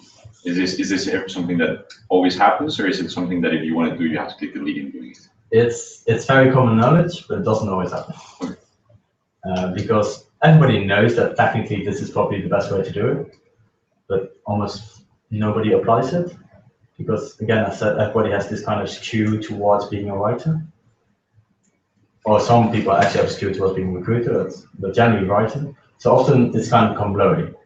And sometimes it starts, but then it kind of disappears, where it's much nicer to really have this clear division. And what you can do is if recruiters want to write, which is perfectly fine, and say, you know what, let's write outside of session, you can help writing, but during session you should really focus on recruiting, that kind of thing. So you can kind of get a compromise. And of course, maybe the writers want to recruit once in a while, that's fine, but on the whole, it's nice if this task division. Also because it's nice if the writers are consistent. Because as soon as people start changing there, you might lose plots, you might get a very different writing style, which sounds weird because resolution is very formal, but you can really tell who has written what plots. Because people do have a distinct writing style. And also, if it is a large resolution, if somebody new comes in and starts writing, he probably doesn't know half of what's in there and might start making contradicting clauses. So that's why it's very important to have at least one or two people in there who are always writing this document and who know by heart almost what's in there. So they can really go, no, we've already got that in this class or in this preambulatory or whatever. Right? So then we come to slide number 2. Block maintenance. As I said, you have a smart board, but you have to keep the periphery involved. Now, how you can do this is very simple also with notes during moderated classes. You just send them a note, like, hey, good speech, glad to see you still here or whatever, or I agree with you on this and this point. It's a very easy way, especially if you're a single delegate, then this kind of thing is very useful, because then during MC, you're literally still working on a moderated caucus things, basically. Also very useful at lunch. Lunch, most people do continue writing, but not often as involved as doing unmoderated caucus. And you need to eat at one point, so you can talk a bit to the delegates. Just talk to people you haven't talked to yet, or people who you know are your block you haven't talked to yet. Keep them involved, get to know them. Sometimes they're a generally nice person, so that actually can be fun. And socials. Socials are very important in MUN. Not only because drinking is fun and partying is fun, Also because it helps to kind of bind as a group on a personal level instead of as a formal level. It's also a very big problem if you are with a large delegation. You do have a tendency to stick together. This can be very fun and can be really enjoyable in an MUN conference, but it does kind of get you out of the social group of the committee. So do make sure to kind of balance that. Of course, you should hang out with the delegation, but also make sure to try to get to know new people. It's also fun to get to know new people. So that way, seek the balance there. Another key way to kind of keep the block together is to avoid confrontation. Not in a way that you skew any argument or you just run away as soon as somebody says no, but that you avoid open, strong confrontation. If you, as a guy who doesn't really know the people writing, but thinks they're generally okay, see the both of you arguing very strongly, that's not going to increase their confidence in the block, is it? It also isn't going to help your interpersonal relationship with the person you work very close to. So try to avoid doing it very openly, and also try to avoid doing it for no cause at all. If you're on a block, you generally have the same interests, the same kind of ideals for the solution. So the problem that is between two of you, of how to do a certain policy option, generally actually isn't that great. It isn't that big. It's just more people wanting to do it in one particular way and other people want to do it in another particular way. The way you get down to it should have the same result. So try to realize that. So search for common solutions. We call this the win-win approach, or GCS. It's an approach where basically you, instead of focusing on what you want to get, like the solution that you have, you focus indeed on what the interests are. So as soon as you notice that you have two opposing solutions together, try to think like, okay, what do you actually want to achieve? What are the main goals? And work from that way upwards again. So often if you go to the same goals, if you go to the same way to meet it, a general, if you both agree in the same goals, both agree in the way to meet, and like what does it mean when it's met, then the solution is often just, doesn't really matter. You know, if you give them $5 million in cash or $5 million by debit account, you could argue one is more likely to be corrupt, but in the end, it's all the same thing. So don't try to be sticky about these details, but also don't forgo discussion. You do want kind of discussion in good going. You don't just want all to be consensual. You know, yeah, sure. It's boring. It also will likely make your block weak. Because discussion does help kind of really make a good resolution out of it, right? The more you discuss, the more you talk about it, the better the end product should be. At least that's the whole idea of democracy in a way. Not saying that really works all the time, but it does kind of. So avoid confrontation, avoid open hostile confrontation, but do seek discussion.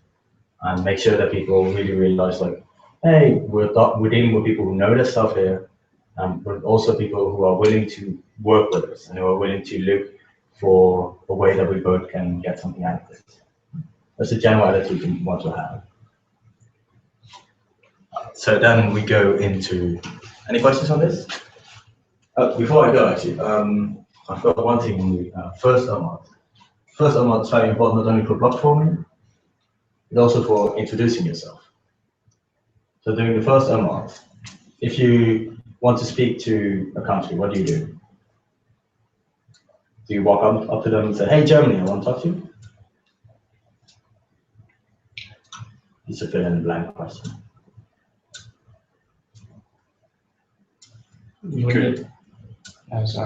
Wouldn't it be better to send them a note? Because if you're going to walk up to them and shout, hey, Jeremy, do you want to talk? It's going to be kind of obvious to everyone else. I don't know. Well, you should have sent them a note beforehand for me, but assume you've done that. What are you doing?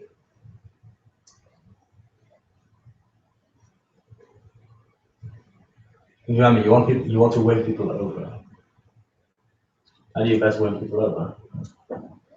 By shouting at them? No, so what should you do? Should you perhaps be friendly and polite? I'm asking a lot of leading questions here, so you just go with whatever you think I'm aiming at, it's probably right. Yeah, of course. So what you do is say, like, hey, the Germany, right? Hey, my name is Tom. I'm representing the Netherlands. Perhaps we should come together and kind of form a block. You know? Introduce yourself with your personal name, because everybody's going to forget it. Because everybody's probably will refer to you which country name later on.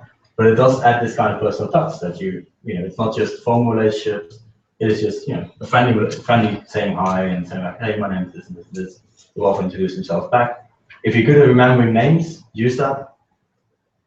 If you're not, it's not the end of the world. I'm really bad at remembering names. But, do try to use this as much as possible, and especially with your core group, you at one point want to be able to remember their names. So that doing unmarked or doing outside of committee, you just call them by their names and not Germany or Netherlands or Thailand or whatever. Because that does kind of seem a bit impersonal, right? Though, again, in the end, most of the committee to you are country names, but make sure that people you work closely with are person names. I still get, when MUN, I get like these friend requests after the conference. I'm like, who the hell are they? And click and see the picture. Ah, Central African Republic. This kind of thing. So it works. Anyway, so let's move to the next part of the MUN caucus and what most people associate it with. Resolution writing. That's the goal of the conference, of course. So you have a lot of people who start with a working paper. A lot of conferences allow you to do that. And then they say like, well, working paper doesn't have to be formal, you can kind of get ideas on there, and then later on we can turn to the draft resolution. Don't do that. Because you are going to turn that working paper into a draft resolution later on. It also means that later on you're going to have to change your whole working paper into draft resolution format. The draft resolution format is very strict and takes time to change things into draft format. So why not start immediately? Start immediately with preamps, with operative clauses. You don't have to have everything perfect yet, but have it in the formatting that the conference requires. All right. So also, check punctuation immediately. Have the semicolon at the end of each operative clause, the comma at the end of each preambulatory clause, and don't include any periods. Period. So ensure you have it done immediately, so that, because these are the kind of mistakes that chairs really hate. Because it's so simple. Yeah, if you hand in a draft resolution later on where you have one semicolon mistake can happen, but if it's all of the paper, just gonna be like, come on, man, at least check it once before you hand it in. These are really sloppy things, and that have no significant meaning whatsoever. But that's why they're so simple to cure, and that's why you should be so focused on them. So the first thing you want to do is ensure that your paper looks properly as soon as you start writing it. The same counts for grammar and spelling. How many of you consider themselves native English speaker? One. That's them. Then you're probably going to enjoy this more than you perhaps. Because as a native English speaker, you're also like, I know my language, I know English, I know English. And then you start typing, and then your spelling might be alright, but the grammar often has mistakes, or it has different meanings than you think it does. So be very careful about that. It can really, really make or break a resolution. I love it if my opposing bloc makes grammar mistakes or spelling mistakes, especially if you come to the third point, which is intended versus actual meaning.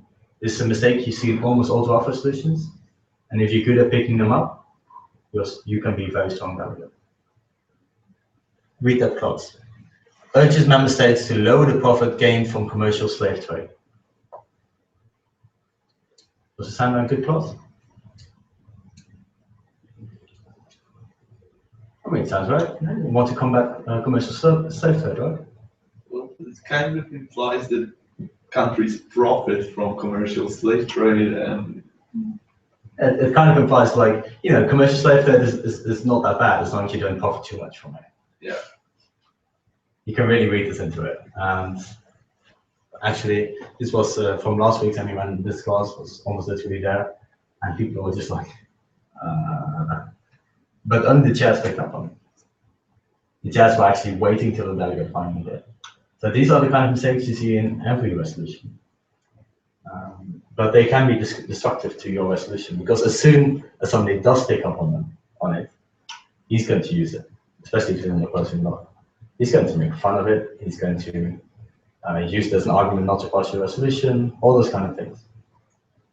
And it's a very strong argument, because nobody wants to support a resolution where commercial slave trade is being vindicated. Yeah. So be careful with that, and really read whatever you write, read it literally. Or let somebody else read it who's good at that. Who doesn't know what you want to do, but just reads what it says. And then go over what does it imply, what does it gain.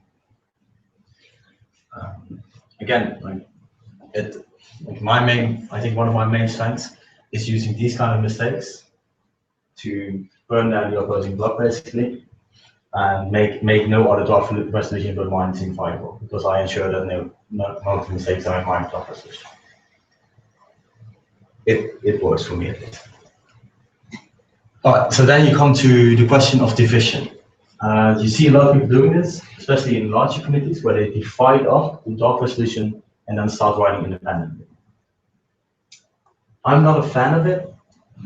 Some people are, but I generally like to have a more centralized point, because it's such a hassle. You think like, oh well, then we write quicker, and as long as we talk about different topics, it's going to be fine, right? Theoretically, yes. In practicality, you're going to end up with 3 documents that have very similar clauses that you're going to have to go through to ensure there's no repetition. They have completely different writing style, so therefore you also need to edit a bit, because otherwise it seems very weird, so it has no flow. And you're going to have also, what's going to be a problem is that even if you think you all agree on certain issues, you don't.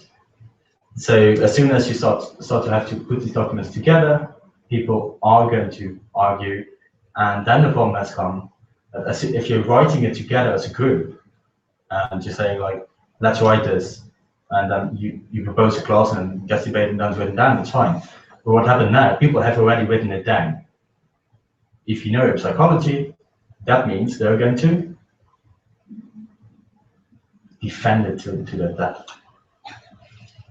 Well, that's a bit of an exaggeration, but people are much more likely to stick to what they've written down than to like the same position. If as soon as they've written it down, they're much more likely to stick to it. So as soon as you divide the tasks and then discuss everything, you're going to encounter problems, because people will have written down something, whereas normally they probably would have been able to negotiate it or to kind of twist it. Because they've written it down, they're like, no, we've already written it down, let's just keep it.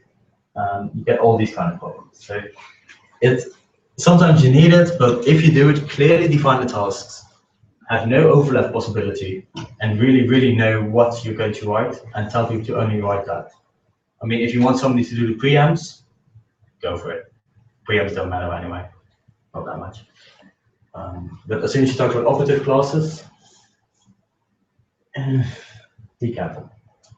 Again, clearly define it and get it done. All right, so have you guys done a lot of resolution writing before? In training? No? What do you generally do? Have you done resolution writing before? No? Once. Once. All right. Do you know what a resolution looks like?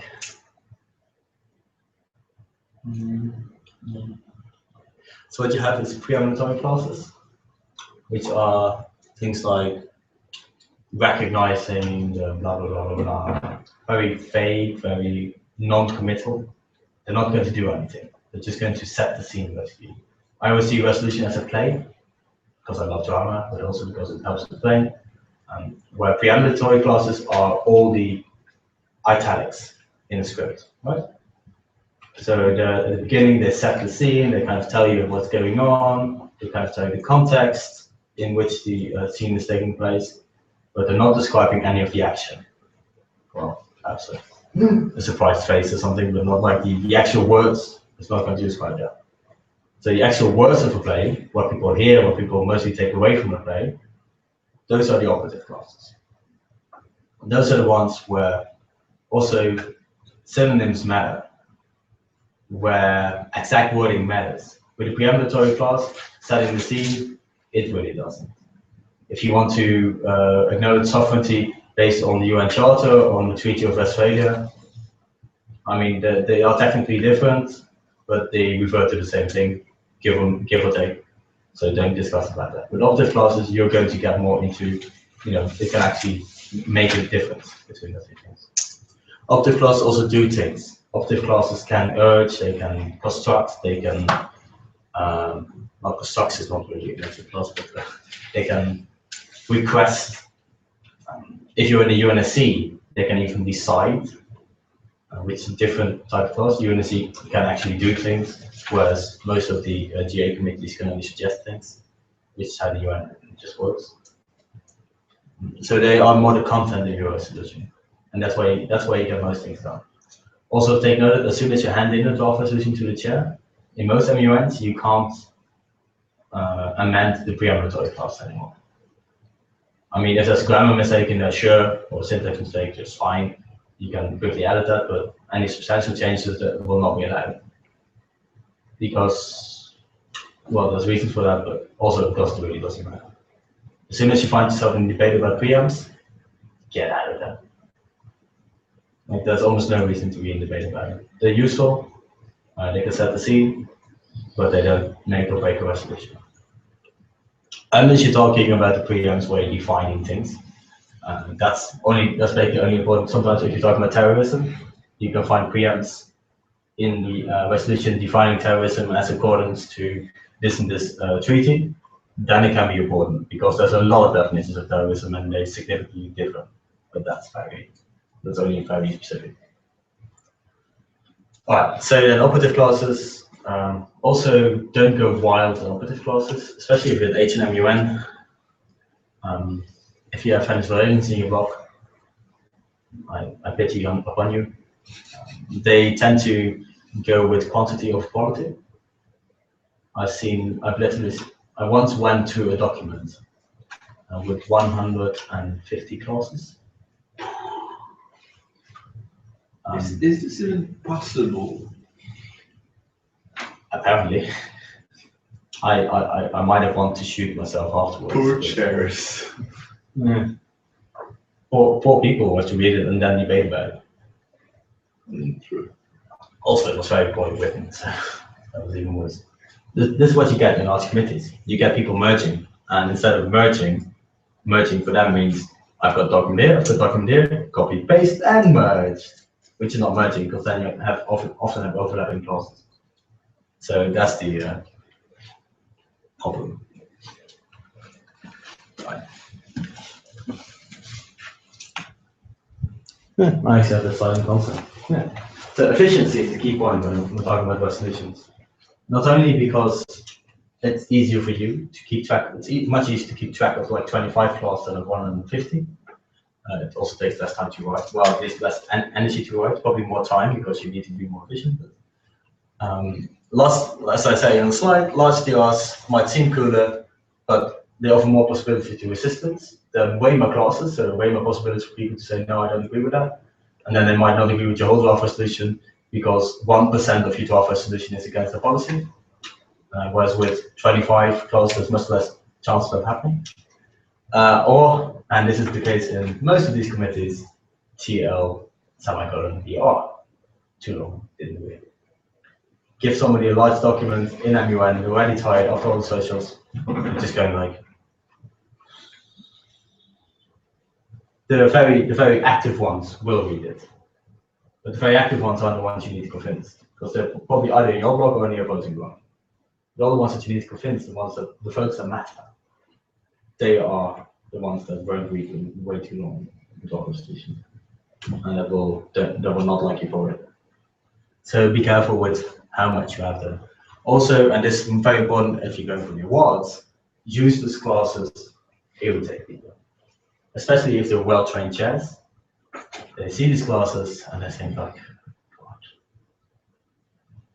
and almost standardly every MUN resolution starts with something like recalling Article 2.7, I believe, of the UN Charter dealing with sovereignty, blah, blah, blah.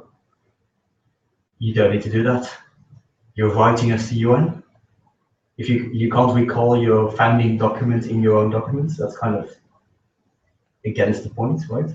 It's also like, as any lawyer will tell you, it also really doesn't make any sense.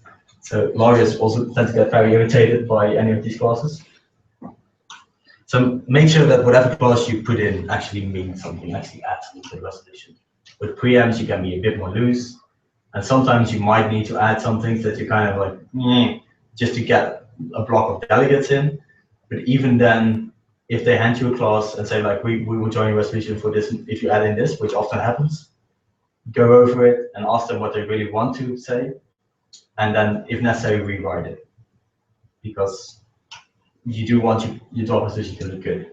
Why do you want your draft resolution to look good? To get the lawyers and the chairs on your side, but also to get people on your side. People like reading a well-written document. Yeah. Actually, by the way, is there any standard that you're writing a resolution in British English or American English? No, but stick to one. Well, obviously. Well, most people will go for American English, but do note the irony of the UN is that the official language of the UN is American English, the official English of the UN is American English. However, do you know UNEP or UNDP? Do you know how program is spelled? Oh yeah, double M. Double M, yeah. I don't know why. According to American spelling, it would be just M. But do really take care that as soon as you start using American spelling, that if you use official names like that, you should use the official spelling. Especially because if chairs notice it, they'll be like, didn't know you used it. But yeah, stick to one, then you're fine. But Word does that pretty well. If you tell them UK or US, it generally picks out the most important ones. Not recognizing, but Z or S is used in both Englishes, so that's fine. Anyway, so what you also shouldn't do is setting up already existing organizations. This is what the bureaucracy point was made earlier. To an extent where people often think like, oh, you know what would be great to solve this post-conflict peace building thing? Setting up a peace building commission, which already exists for more than 40 years. But it's not very well known. People might not come into research. But yeah, do make sure that if you do want to set up something, anything bureaucratic, does it already exist? In the UN at least, if you're doing UN committee. I mean, if it exists in the EU, it doesn't really matter because then you can make the worldwide thing, but make sure that what you're setting up doesn't exist yet. Because if as a chair you notice it, the first thing you do is immediately think like, they haven't done no research. They don't know what they're talking about. They just think they're just doing whatever sounds cool. It's not a take money you want to tax. And it's very easy to research. It's like 5 minutes tops. If after 5 minutes of Google searching you still can't find anything to do with a committee or commission or council or whatever existing, it probably doesn't exist. So be careful with that. Also, and then we come back to the plan acronym, get it in there. If you want to draft resolution, get it in there. Preferably, as the unoperative classes will try to solve this problem according to the approach, and then go all over it in the next operative classes. If you can't get that through, which sometimes happens, you go block, at least try to get it in somewhere. Because not only does it, vindicate you, kind of makes you feel good, like, hey, I got my approach in the resolution.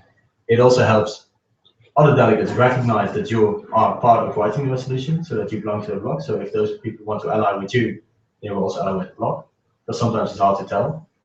And the chairs will recognize it. So if you're going for the awards, that's one of the key points you're going to look at. Because it's one of the key points of efficiency. Can the delegate get their main point in a resolution? If they can't, they probably weren't very efficient delegates, right? So that's why it's very important to have it in there.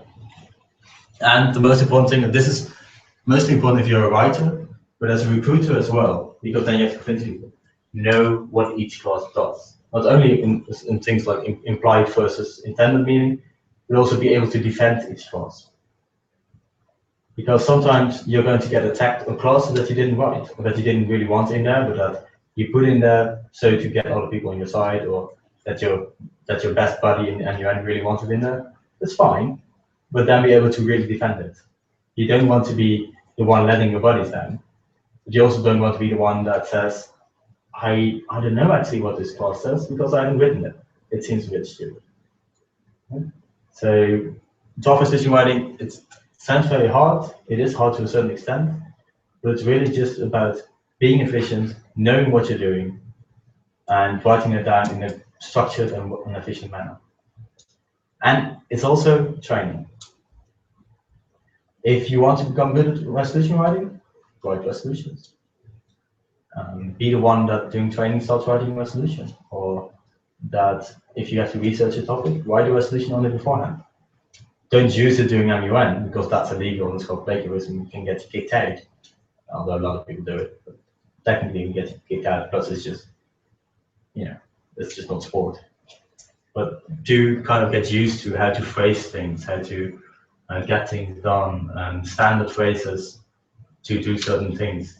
Like at one point, you can just spew out any preambulatory clause, and also a lot of operative clause. Not because they're all the same, but because they're structured in the same manner, and you know what this kind of word does. So just practice, practice, practice. Resolution writing. That's the best advice I can get from that. All right. Cool. Let's see what I have.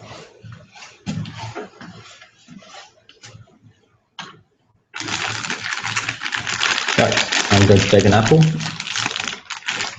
It's also very appealing. Yeah, very well.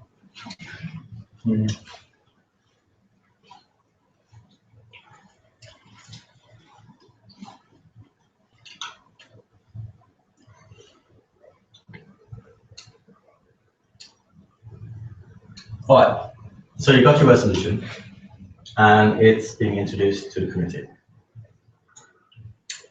Everybody else has read it, at least people who care enough, and debate is starting up. Two strategies you can follow. I'm not saying which one is better. It depends on your personal style. You have to find this out yourself. You can go, well, there's probably even more strategies, but two main strategies here to identify. There's the appeasement approach and the aggression approach. As might be obvious from my slides, I prefer the second one. That's why I put more fun in there. The appeasement one is very simple. You accept the fact that there are more draft resolutions on the table, and you mostly want to seem very open and caring about your own draft resolution.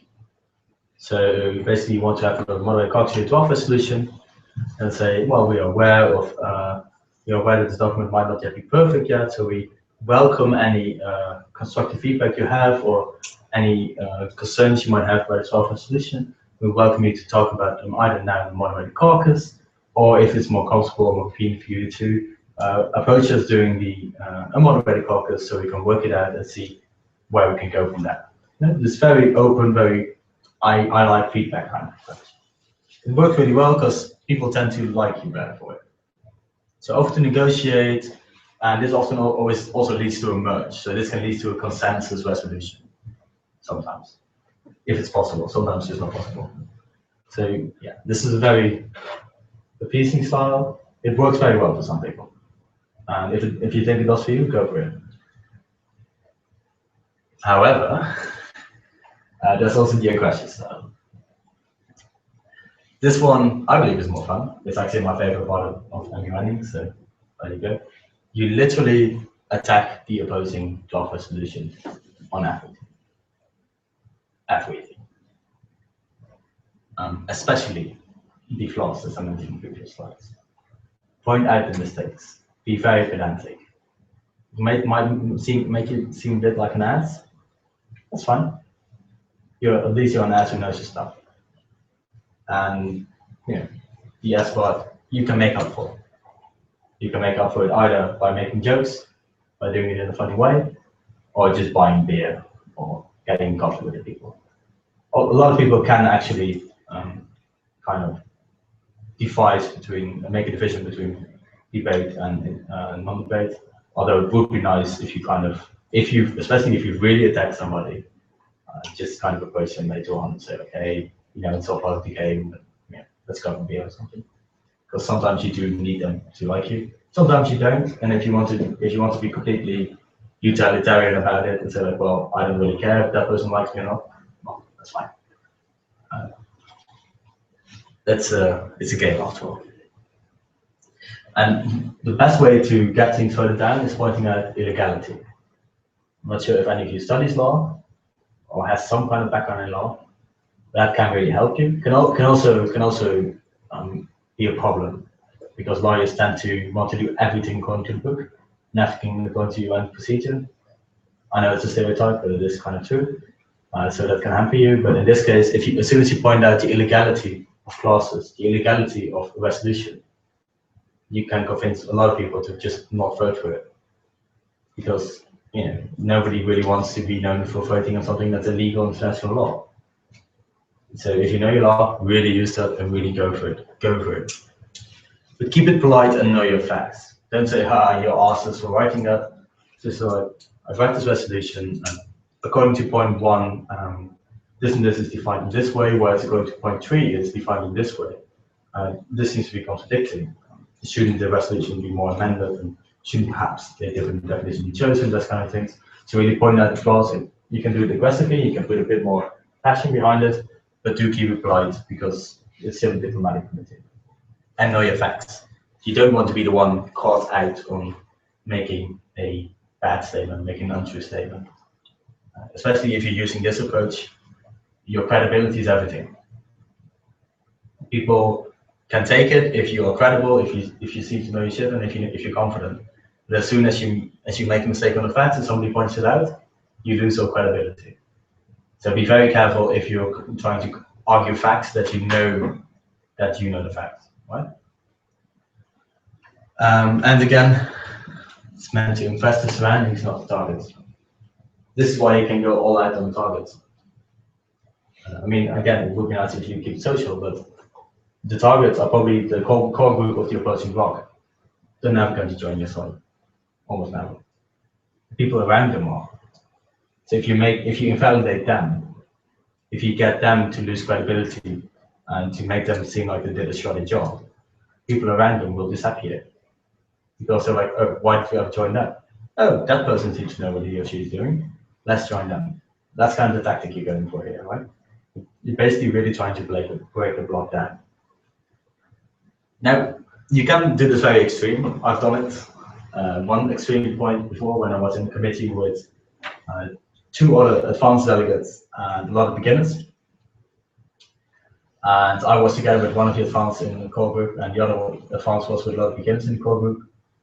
And I just went full out on the resolution, pointing out every mistake in there. And it was the moderator caucus for 10 minutes. I think I spoke for like 5 minutes, because none of my bloc wanted to speak, because they all figured that I might be doing the best job of breaking down the resolution. It was kind of harsh, but it was effective.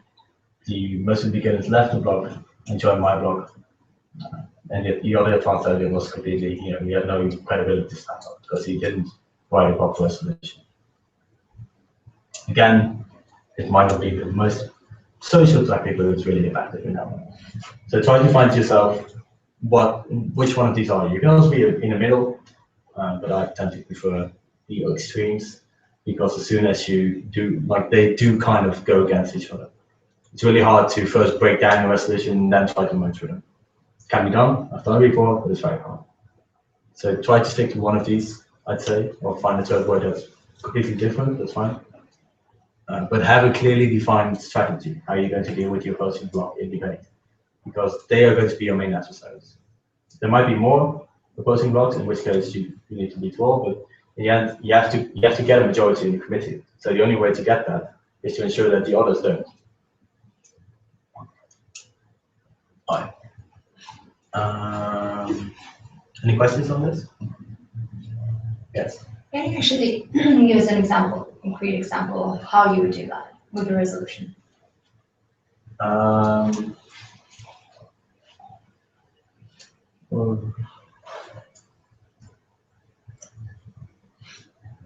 for example, if the resolution that the class mentioned before, over on the chairs, on the delegates, we see that draft resolution 1 or 2 has some good clauses, but we also notice that there are some really big problems with some of the clauses there.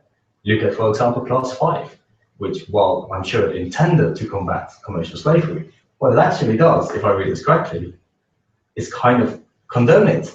And we believe that that might not necessarily be the way that you and the General Assembly would like to go for it. Also, in clause 7, you can see that the way it is phrased, that the slavery is actually kind of seen as a second threat, as a threat second to terrorism. While we believe that both are more equal threats, and to say that slavery is less worse than terrorism is kind of putting the wrong ideas in people's heads, because it makes slavery seem acceptable. And blah, blah, blah. I don't have a resolution I can go off on.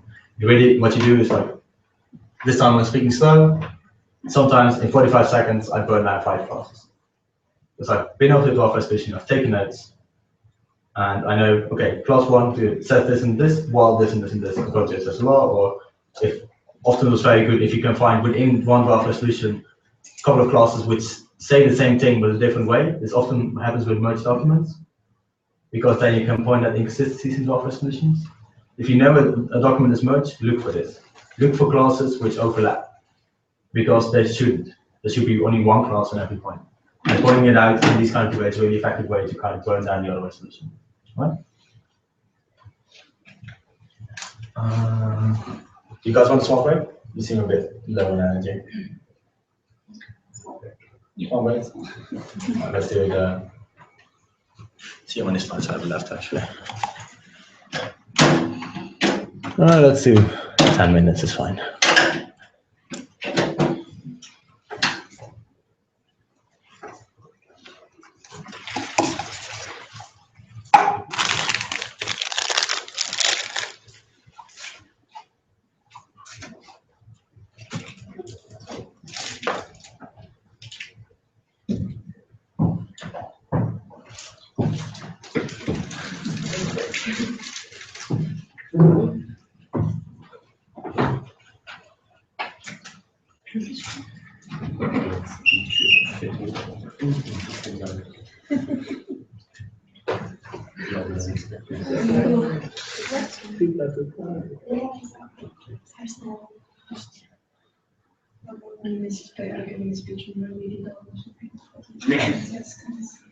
You understand your experience teaching white cats are better than dogs. Why all a bunch of biology. You can dive about more.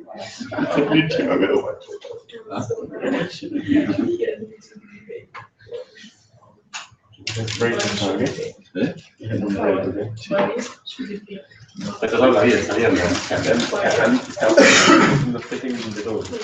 The skis the skis, the boots, es que pido gama media, baja, alta.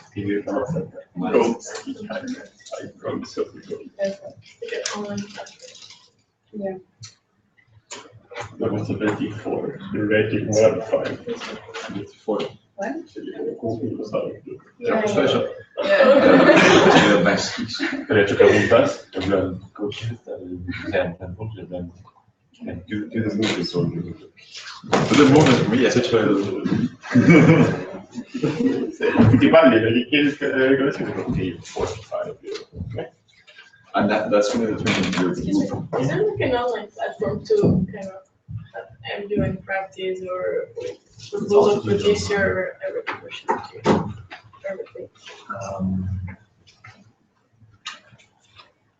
Let's delegate. That's delegate costs a lot of money for shitty services. Yeah. But they have free things too, though, right? They do, but they tend to be shittier than the ones you pay for them. Yeah, I mean, yeah, I guess it's the best you've got. That's delegate.com. Okay. I would. also policy procedures. Or things like that, yeah, just like that. Or you can just read things. There are some videos online of MUN videos. Yeah. It might seem a bit silly, but just watching one of the monorail clocks or something gives you a good idea of monorail clocks. It's no matter how good it is, you can do that, I guess. What did you study? I study Middle Eastern Studies and North American Studies. That's not fun. Yeah, well, it's good. So where? That.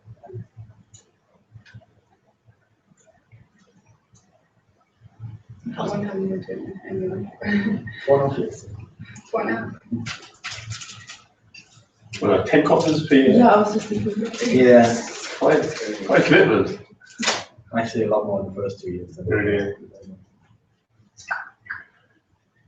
you want to work in? I was going to ask. I think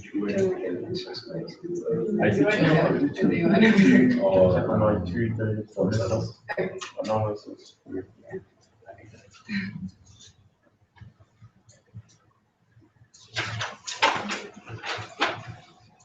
it's not necessarily commitment, that's probably the money that's about it, I'm not sure. Yeah, I bet. Was last week in Stockholm? No. Stockholm is expensive. Yeah.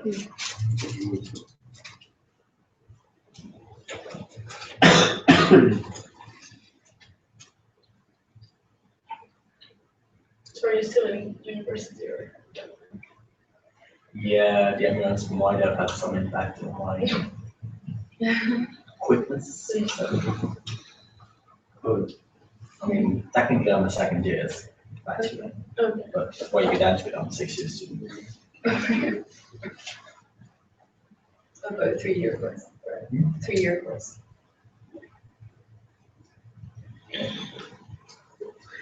Are you distributing the slides? Yeah, sure. Yeah. I slide them under your way. Yes. This is my best at that. Yeah. And did you do HN one then? Yes. As delegate? When did you do that? I did HN in 2012. Cool. I was in the atoll crisis. Which one?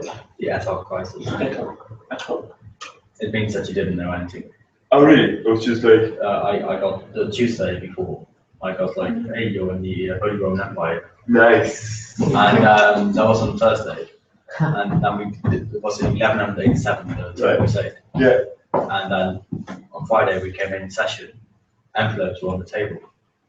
And it said that we were now in 1524. Yes. The Protestant Reformation. Next day it was the French Revolution. Yeah. So we just kept switching. That was pretty cool. Though not really myself anyway. But it was nice experience. And what is United Netherlands? What exactly is it? It is a student organization linked to the Radboud University of Nijmegen, where we offer, amongst others, a course, a 10 HTS Bachelor Degree Honors course, which is called United Nations Multilateral Diplomacy Theory and Practice. So the United Netherlands offers a bachelor's course? Okay, what? And yes, fully recognized, fully with credits, which universities, which all students at a Dutch university can apply. You don't have to be Dutch, but you have to be studying at a Dutch university because it's a course. Okay. You need to. As a complement to your degree, or Yes. just a complement? Some people can put it into the free space, basically. Yeah. Okay. I didn't. I just didn't apply. Okay.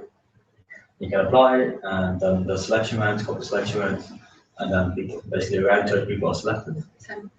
So I think. yeah, out of 150 people basically applying. Right. And then you go to intense training where for the whole first semester, every Friday, from 11 till 6, you have trainings in, well, both academic training, so you get lectures, Yeah. you get lunch. Yeah. Then afterwards, it's generally sessions where there's one MUN session and 2 professional skills sessions. Right. Professional skills can be public speaking, can be negotiation, can be also just other skills like resolution writing skills or decision writing skills. But mostly, it's not really just focusing on MUN. MUN is a tool that's being used to kind of better these skills. Right. Makes sense. Yeah. And then they go to Oxford Yeah. in October, November, and then to H&M. And that's all you do. But those are the 2 ones, yeah. Yeah, that's all you do as official UN member. Okay. And after you're done, you're also done. You can't do it another time. Oh, you can, okay, it's 1 year or a year or 2. 1.5 years actually. I'm done after H&M. Right, so up to 6 months. Right? So most people who do it haven't done MUN conference before. Okay. A lot of them are new. I was one of the exceptions. I was quite experienced, but we must try to get a very varied group of people experienced, people who are not experienced. Cool. We try to basically improve the skills as much as possible, and if we win an award to MUN, that's cool. Yeah, no, really cool. Yeah, I chaired like a committee in HN1 last year. This year or last year? 2014. 2014. Right. I wasn't there. I wasn't 2013 as well. So. Yeah, I remember the ties though. Yeah. Which EcoSoc, CSE, which is right, yeah. Oh, and you had Ava and yes, I did, yeah. You were to represent the United States. Well, yeah, that's. What did girls do? They also scarf. It was blue scarf, right? Same color. Same color, same design. Yeah. Although the design nowadays is a bit different because after the 10th delegation, they changed the design. Oh yeah. I don't know why. Yeah. Actually, because we ran out of them and then we had to make new ones. Yeah. We're like, no, it's a good excuse, 10 delegations. Now it makes it seem like after 10 delegations you get a new size. But they're not that much different this year. No. They have 4 here basically, and then they don't have anything here, and they're slightly different. But they're doing really well in this year in Oxford. Basically, they're competing for best art delegation alongside the Belgians. Yeah. So, whenever you and I see best delegate, usually, either MUN Society of Belgium or United Netherlands, one of those two, in most of the committees, with very, very few exceptions that, allow UCL to win best small delegation. But apart from that, yes, most of them are competing all the time, and then everyone is going, those, Netherlands, or those from Belgium, Well, with UNL, of course, because you train so much together, you spend so much nights together as well, because after the Fridays, you often go different kind of Fridays. So there's this bonding, so as soon as somebody wins the award, it's like, oh. And it's cool, because most of these have never done MUN before, and then perform so well, it's kind of cool. Anyway. Let's continue. Go to amendments. Amendments are when you've written a resolution and you want to change it, you need to hand in an amendment. That's why it's called amendment. It makes sense. So you write it down, you hand it to a chair, he approves it. Hopefully, if he denies it, you have to write it again. If he approves it, you will introduce it, and then there will be debate on it. Depending on MUN rules, but most of the time, as soon as an amendment is introduced, there's a debate on it. Who speaks against and speaks in favor. Now, if it's in your own amendment, and if you support it, it's often written by people, probably not by you, because hopefully you've done all your writing when you handed it in. Sometimes you do need to change something, but oftentimes it might be written by you, but then it's at the request of others. So what you do then is let them speak in favor. Because often you only get a limited amount of people speaking in favor and against. So you can be again speaking in favor, or your core group can be speaking in favor. Even if you think you're the better speaker or the better blah, blah, blah, let them do it, because that's just nice. You're not only supporting their amendment, but you're also letting them speak and defend their own opinion. Plus, if it's something you don't really agree with, which sometimes happens as well, if you don't speak in favor, you don't have to be too sad if it doesn't pass. So it's also kind of a safety network. You could say like, well, it wasn't, I supported it, but it wasn't my amendment. And if people attack you on it, you could say, well, it wasn't my amendment, I didn't speak in favor of it either. So it's also a bit of a safe way. But when you get amendments and you write it for your own, make sure it fits. If you have an amendment that you want to support, make sure that adds something constructive to the DR. Often with amendments, you either have very negative amendments that kind of want to destroy, or constructive amendments. if they're constructive amendments, they will likely approach the writers at one point because they want to get that support. So that's kind of the situation I'm talking about.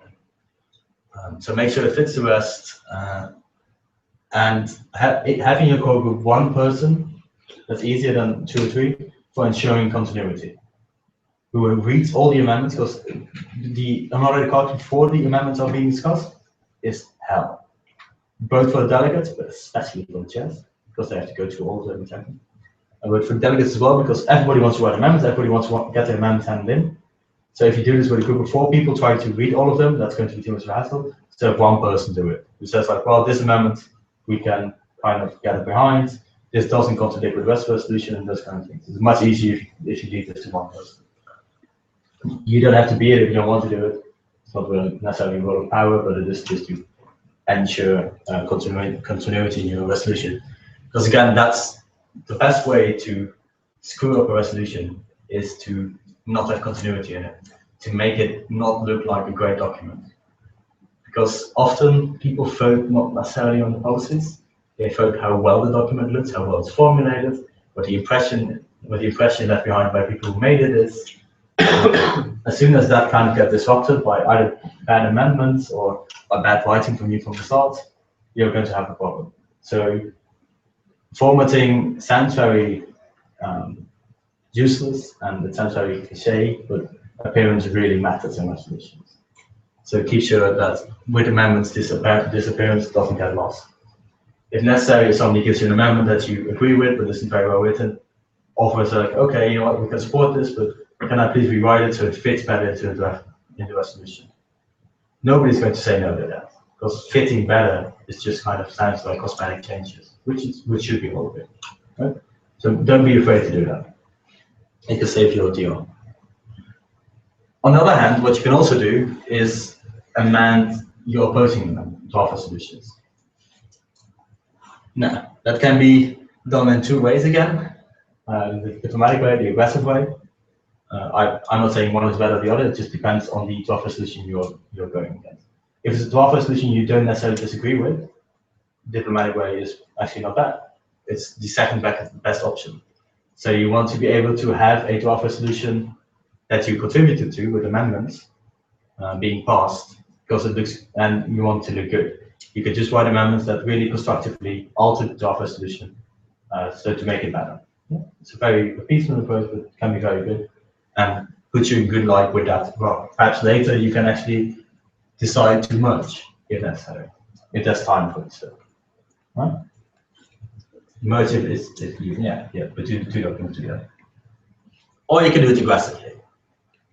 I'm not as much of a fan I am of aggressively combating other people in moderated caucus. I'm not really a fan of this approach, but you see it a lot in amendments. You see a lot of amendments which basically try to fuck up the draft resolution.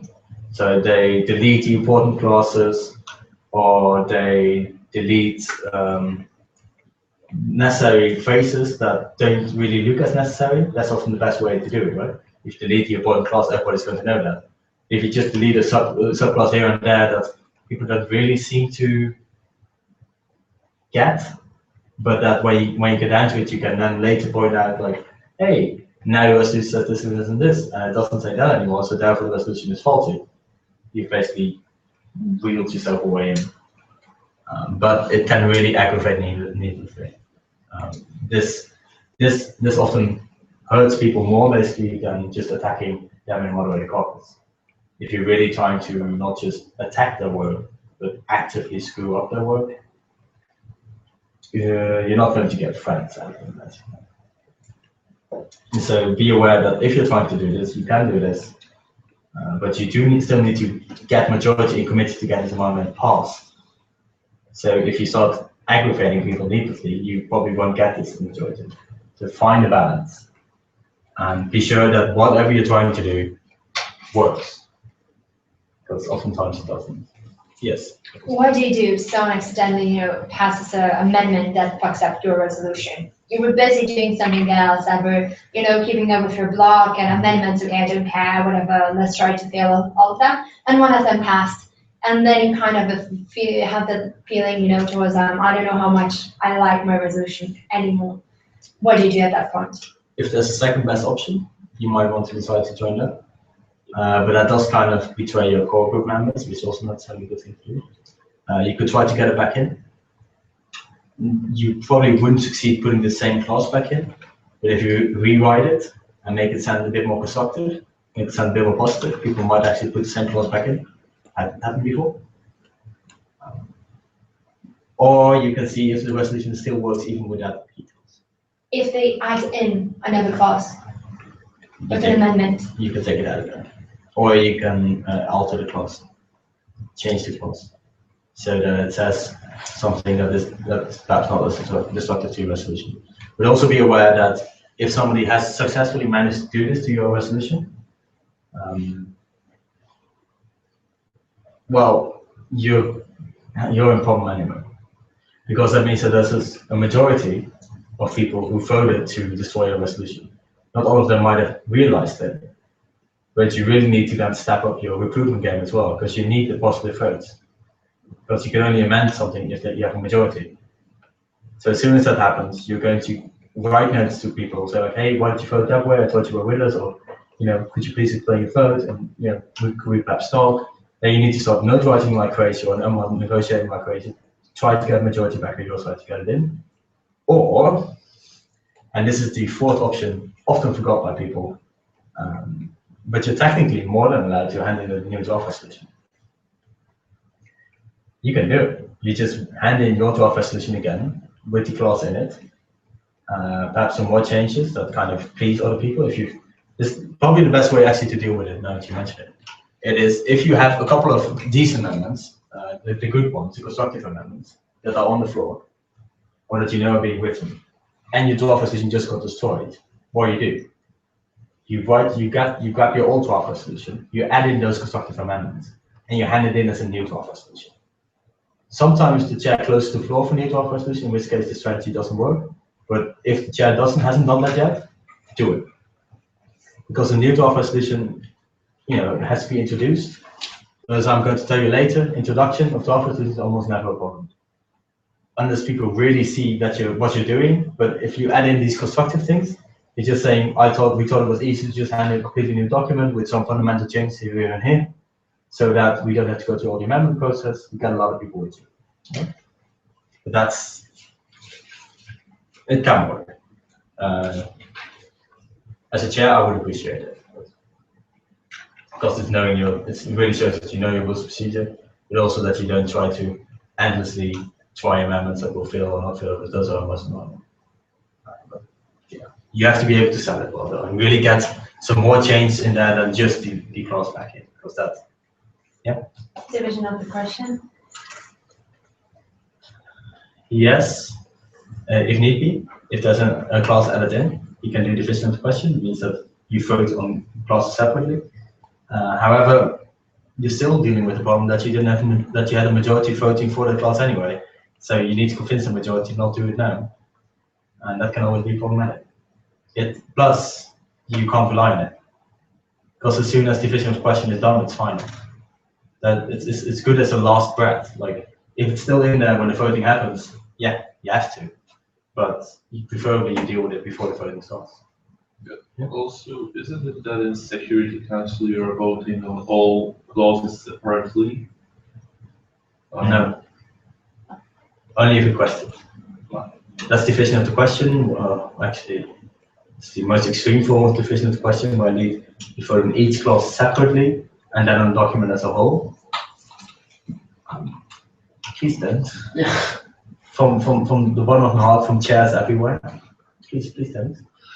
I've once had to do clause by clause on a 50 clause document. That not only takes 2 or 3 hours, it also means the chair is constantly speaking, constantly reading the clause, and getting very, very annoyed. Because at the end, you know what happened? None of the clauses got voted out. So basically, the whole 2.5 hour exercise was futile. Chairs will win. Even if this is the last day, where often it was already decided, they will try to screw you over. But sometimes indeed it's very useful. So when you think it's actually useful, use it. But what I would advise, if there's one clause that you want to throw out, just take that one out and then say separate clause 5 from the rest or something. Because otherwise, yeah. I can suggest like a tip regarding that division of the question, which I was referring. If someone doesn't like from your blog or someone close by or the opposite blog doesn't like one clause in the resolution, you can say, yes, delegates, we're gonna vote, we're gonna divide the question and we're gonna vote on that clause separately. You know, we're gonna see what the committee thinks about the clause, and if the committee disagrees, so we can ditch the clause. Let's have it in here, like for the time being. This is how you can review the amendments. And usually, you know, what already Tom has said, usually all of the clauses get it anyways. So in that way, you kind of, you know, you fakely pretend as if you don't, you know, some sort of, you offer them a solution where it's usually not the case. Usually if people already like the resolution, they're going to vote everything in. It's the last hour of the committee session, or what as I can, we just please go to the funny awards. Chairs already have decided the awards, they already hand them in. Usually Sunday 12 p.m., sometimes 10 a.m., sorry, 12 p.m. on Saturday or 10 a.m. on Sunday. It's already usually done, and then the last hour, they don't care. At the same time, you can keep your clauses in, and you can, you know, kind of distract some of your opposition from attacking your draft resolution in that way. Do be aware that some MUNs actually do allow for awards to be changed later on. I know half a dozen, I know Oxman doesn't. Oxman is Harvard as well. It's already decided on Saturday. So basically, that makes Sunday completely worthless. Yeah. For a lot of people, just go, don't do anything. It's kind of sad in mind, but yeah, that's true. So yeah, if you know your award deadlines and you want to go for an award that way, then yeah, keep that in mind. But in general, it helps if you stay professional even after any awards have been given, because people will remember you from later on as well. Also, not if you go to the other conferences, they're going to remember all you did, not just whatever you did. All right. So, all right. Your chairs and you. This is often one of the most difficult things to teach. Something I didn't really manage all the time with UNL either. Chairs are people. I know it's weird. Technically, not all chairs are people. But it does mean that you should treat them, you know, just like people. So be polite, be friendly, and for God's sake, allow them to make a mistake. You won't get anywhere pointing out every mistake when the chair does. Often this will lead you absolutely nowhere. Because what often happens is that the chair makes mistakes. They do. They get tired, they party, they drink, they might not be the best people, might not be the best chairs perhaps even. All of these can happen. And chairs often are aware they make a mistake. But there's a difference between the chair being aware they make a mistake and people just shouting out to point it out. It's not really the nicest thing if, like this, you probably know point of order, right? Where if a mistaken rules procedure is made. Use it when you really need it, when the chair is really doing something that's going against your interest. I mean, if there's a motion that's being raised and you're against it, and the chair forgets to ask for speakers, go for it. Then yes, point of order. Or actually, as I'm going to say later, point of parliamentary inquiry, but not get back to that. But if he makes a small mistake, like forgetting to say please raise your packets now or something, and that happens once and not every time, don't go shouting about it. It's just pointing out people's mistakes, and that's never a good way to be cozy with them, right? Especially because point of order is not just, hey, could you do better next time? No, you made a mistake. That's literally kind of how it looks, so be very careful with that. So yeah, if a mistake happens, question if you are really hampered by it. Do I need to solve this? If I really do, okay, then I go ahead to the next step. The next step is, do I want to raise a point of order, or do I want to be diplomatic and polite? You probably want to be diplomatic and polite, in which case you raise a point of parliamentary inquiry. They say, Honourable Chair, the delegation of Australia was wondering whether it wasn't the case that in the procedure it specified that for a motion for a closure debate to pass, you first need to have 2 speakers against. It's very different than saying point of order, the chair, you forgot that there were 2 speakers against the speaker. It says the same thing, but framing really helps in this case. It also saves you if you fall flat on your face. Because sometimes the chairs do know the rules of procedures, but you don't. And sometimes you're convinced you do, and then you raise a point, and it turns out you're wrong. With a point of parliamentary, with a point of order, you fall flat on your face. You just made a stupid gaffe, like you said somebody made a mistake and you didn't. Point of parliamentary inquiry was just a question. And that's really uncommon. Like often then either you can use an excuse why I do other MUNs as well, and rules of procedure differ everywhere. All these kind of things matter. So try to stick to point of parliamentary inquiry. Also, and this is very important, especially in big committees, realize that there are other people. You're not just debating on your own. Not only will the debate get very boring quite quickly, but also it means that other people need to speak. This also includes the annoying delegate from, I want to choose a country that... North Korea. No, I want a more neutral country. Bolivia. From Bolivia that just hasn't done his own research, and it's kind of annoying to hear speak all the time, and it's kind of boring. Yes, he probably is, and he doesn't contribute much to debate, and the chair is probably actively already choosing him a bit less, but he does need to speak. He did come to the conference, and he is here to experience things. So don't be the over-eager delegate that is either sitting like this when they don't get recognized. I've seen it happen. Or that goes like with the placard, like, I'm not sure whether I should comment to this later, or just someone doing right. All of these things are, first of all, not going to help you in any other way. Second of, just very, very annoying. If somebody in my committee does it, you know what they're not going to be for the next 10 minutes? Very nice. Not because I'm a mean chair or because, well, actually, I do enjoy it, but mostly because it's just simply not how to behave in MUN.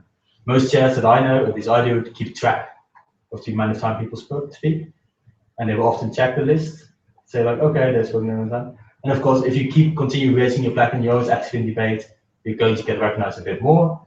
That's fine. The chair knows which people they are, and they will not be, most of them won't be too strict in this rule. Some of them are. But then again, you shouldn't really complain about that because they're just being fair. So really try to keep this in your head, and also urge countries which are not speaking to speak. It's a much nicer way to do it.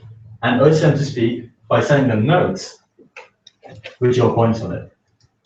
Hey, I have noticed you haven't spoken much lately. Perhaps you give a speech about this and this and this, because I think we agree on this topic, and it would be very great if you could do this in speech. So then you get your point across, you get a person who loves you for giving them a speech, because often these are people who are insecure about speaking, and you do it in a much more diplomatic manner. Plus, if the chair realizes you're doing that, he's going to love you for it, because chairs really want everybody to speak. They want everybody to enjoy themselves. They want a good debate, but they're also there as kind of ensuring everybody's having a good time. All right, so now you come to the last point about chairs. Approach them. Don't be all like, chair, I love you, I love you. Just approach them casually, ask how they're doing, what they study, what their interests are. Often these are people that are crazy about MUN. Yeah, most people don't go into chairing before having done a lot of MUNs. Each MUN is slightly different, as most chairs there tend to be different as a vice experience, but especially in European MUNs, those people have done at least 3-4 MUNs. Some people are crazy like me, so they can not only give you good advice on how to MUN, they're often more willing to share these outside of committee, but they also tend to be exactly the kind of persons that make MUNs kind of fun, because that's why they keep coming back. Also, and this is kind of weird, but they can be lone chairs. Often people are there in delegations, but chairs apply separately. So you often have chairs there who literally have no delegation to fall back on. Now, I'm not saying you should just hang out with them together in one, but it does mean, they really appreciate being talked to, and they would probably even buy beer sometimes, or get you to buy them beer. It's kind of depending on the. And chairs tend to love socials, so they're great to hang out with doing socials. People also come to the chair, like if they see them in socials, they come to them. So not only should you stick to chairs to charm the chairs. No, never go to chairs to charm them. That's not going to work. They know what you're doing. But sticking to the chairs, kind of having fun, also means you're probably having fun with the whole committee, because people tend to congregate around the chairs because they recognize the person, especially in bigger conferences.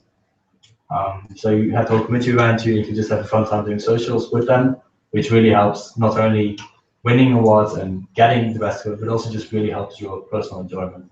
Because that's the reason I do so many events, not because I want to keep on winning awards. If I did that, I'd be remaining a delegate. I wouldn't be chairing all the time. But it's just fun to do, and it's a great experience. And yeah,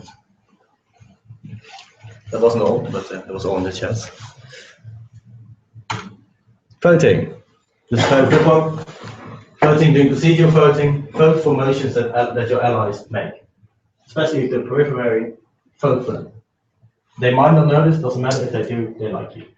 It also sounds kind of weird if you're saying we're best buddies and I'm not, but doing formal debate for voting against each other. That doesn't add up. Never vote against introduction documents. Just don't. I know that you probably don't like the draft resolution that's on the floor, but you're not going to help it by not getting it introduced to the floor. It's just a big move. As a chair, like sometimes if there's not enough majority for voting of introduction, I push it through anyway, because you want debate. You don't want just one draft resolution on the floor. And sure, you might think it puts you in a monopoly position, but it also tends to bore down the debate, and you get people splitting off from your block simply to form a debate. It's also just not very diplomatic to do it, to not allow something to be discussed.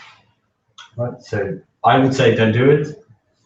In very exceptional cases, you might want to do it strategically, like if an amendment is really breaking down your resolution, sure, you might want to go for it, but on the whole, prefer to discuss it and solve it that way. But yeah, play it wisely and use rules of procedure. Know what voting means. Know that if I vote in favor of this, it might pass. Whereas, like for example, if you have several moderated cocks as being suggested, if the first moderated cocks are voted on before yours, you might not consider not voting in favor of them, unless you really don't care. But then you might want to consider voting against, simply so that yours might pass. Yeah? There is, of course, always that. With substantive, this is something that's against most people's knowledge, but never ever be present and voting. It sounds very impressive, and you're present and voting. What you're only doing is saying, we're not going to abstain. Also known as, we just gave ourselves a big problem whenever we don't disagree and not agree and don't want to vote against. That's going to be a big problem. You're basically just limiting your options. So don't do it. Just say you're present. Present voting doesn't mean anything else but say I'm going to vote either yes or no on substantive issues. Nothing else. And you know what the worst part is? Nobody remembers. I mean, some people will keep track of it, but then they lose a piece of paper later on. Nobody really remembers who's present and voting. Even the chairs often don't, because it takes a while. So just don't do it. Abstentions allow you freedom. It allows you to not vote in favor of an amendment, but also not vote against. It allows you to basically say, like, I don't want to ruin your chance of getting this amendment in it, but I also don't want to support it. Abstention just subtracts you from the equation, because in substantive vote you need a majority. So if there's one vote in favor, 0 against, and 25,000,191 abstentions, that's a majority. So an abstention really is taking yourself out of the vote. Of course, in the UNSC that's different, but that's because in UNSC you need 9 vote difference. And keep kind of doing roll call. If a roll call does happen, where everybody stands up and says what they're voting, some people like to do that. Not sure why. Keep track, but also remember that passing is for weak states. This often is forgotten, but the reason why in roll call you can pass, this also happens in the UN. The only states who do that are states who need to know what the US is voting, so they can vote the same thing as the US is voting. It's not something you'd be wanting to really do, because kind of saying like, I don't know what I'm voting yet, which is kind of weird anyway. Why wouldn't you know what you're voting? Why haven't you made up your mind? There's nothing strategic about it, because if once you strategically, everybody's going to pass, and then you're still the first one to vote. So just vote either yes or no, make a strong statement about what you believe in, or abstain if that's, you know, in your interest. And with rights is voting against policy. I'm not sure if you heard of voting with rights. It means that you say no with rights, and then you're allowed like 30 seconds to explain your vote. That's only allowed if you're voting against your own country's national policy. So you need to clarify why you voted no or yes.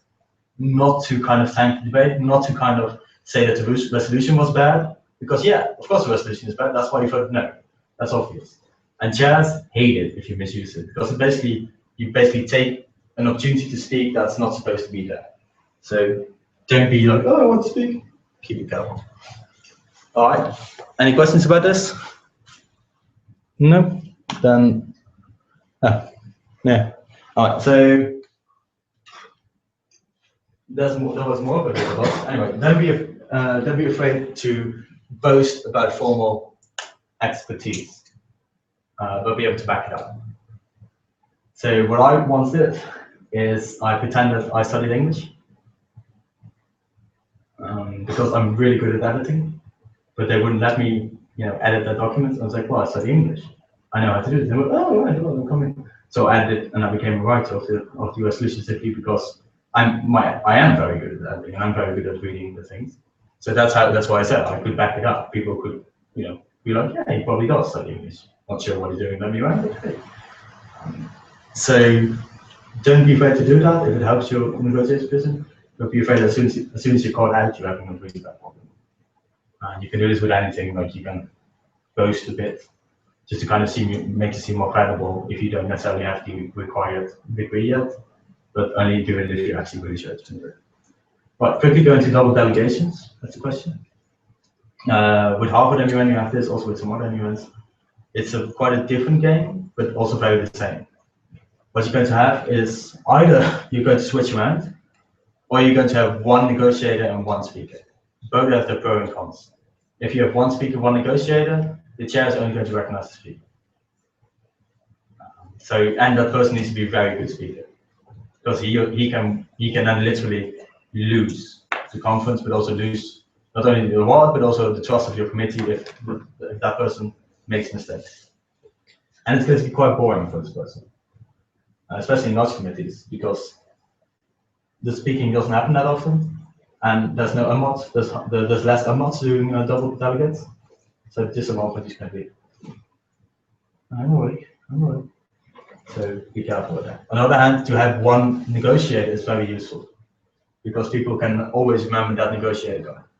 But also make sure that the negotiator does the first speech, because he's the one that, or she is the one that needs to be recognized. So if you're going to have an opening statement, and there's the speaker doing that, then everybody's going to recognize the speaker, but the speaker is going to be inside. You get this, some people do the very awkward thing where the other guy just kind of stands there with a blanket, like, I know people do it, I know people swear by it, I just think it's a bit stupid. It makes it look frankly ridiculous. If you want to do it, go for it, but it's much better. Like you can both come to the front, that's fine, but don't stand there with your back, please. If people can't remember your country and what you look like simply from your speech, you should have given a better speech. Would you suggest both people going to the front? Depends. If it's a really big committee, actually even then I wouldn't do it. Especially with a formal speech where you want the negotiator to, like the first negotiator to be recognized. You want him to be recognized, and you want people to remember him. If you go with two, then chances are that people are going to remember the one person. And sometimes they can still tell, like if you're both wearing the same kind of tie or anything, okay, sure, but I don't know, it's also up to your personal choice. I don't think there's a set strategy for that, but be careful with what you're applying and what you're doing. You can also switch around. That helps also with the fact that chairs then recognize both, and chairs also know that both can be good speakers, because that's also a problem. For example, that I had in Worldman is that I was the main negotiator and my partner was the main speaker. But I only did negotiating, so the chairs never really seemed to notice my negotiating. Well, they were tired to do, but still there was this kind of tension. And you also, if you're completely separated, it's very hard to communicate.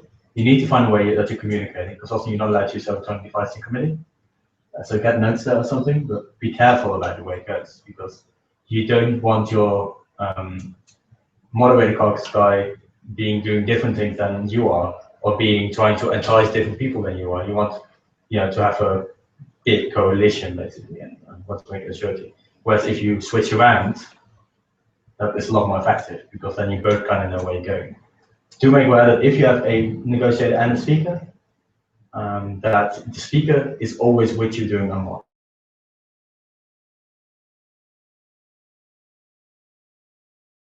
There's no way that people then, suddenly, for example, happened with me that we didn't discuss this clearly enough. I also didn't realize it, because this was my first time in double delegation like this, is that I was always the writer and everybody recognized me, but my speaker was doing quite a good job of recruiting everybody, but he wasn't really involved in the document writing, so he couldn't really defend the document at one point. And other document writers didn't really seem to know him. So they often point, if they want to search out, I was Thailand, if one search out Thailand, they have to really search, otherwise he was standing right there.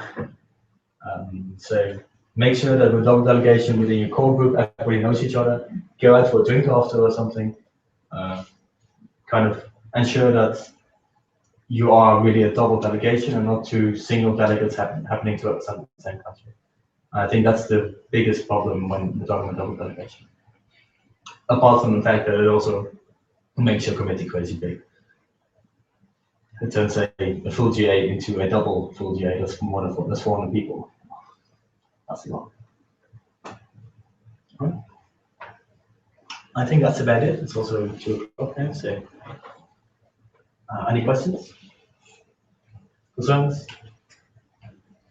Guys, you have a great chance to ask any questions whatsoever. If you're going to conferences and so on, you have an amazing opportunity to do that now.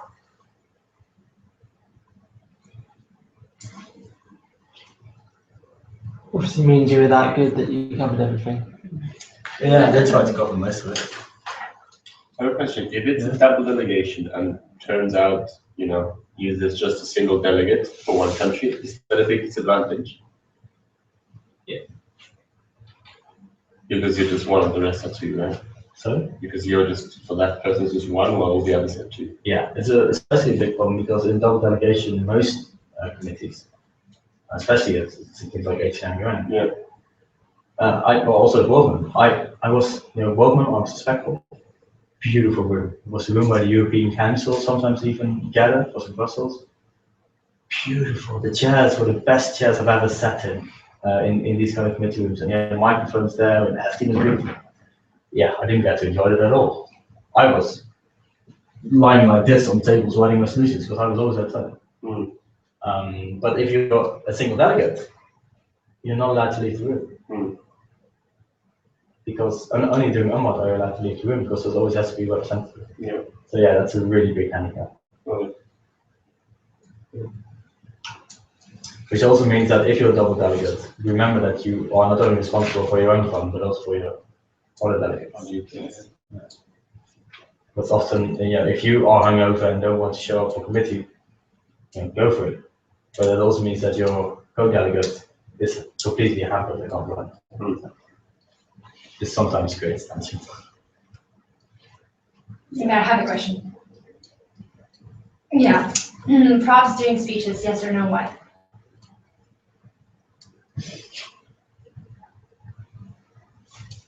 No, unless you really, really use it. And unless it really makes an impression.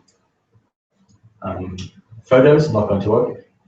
You can hold them like this, but not everybody can see them. Not quite sure what else kind of props you have.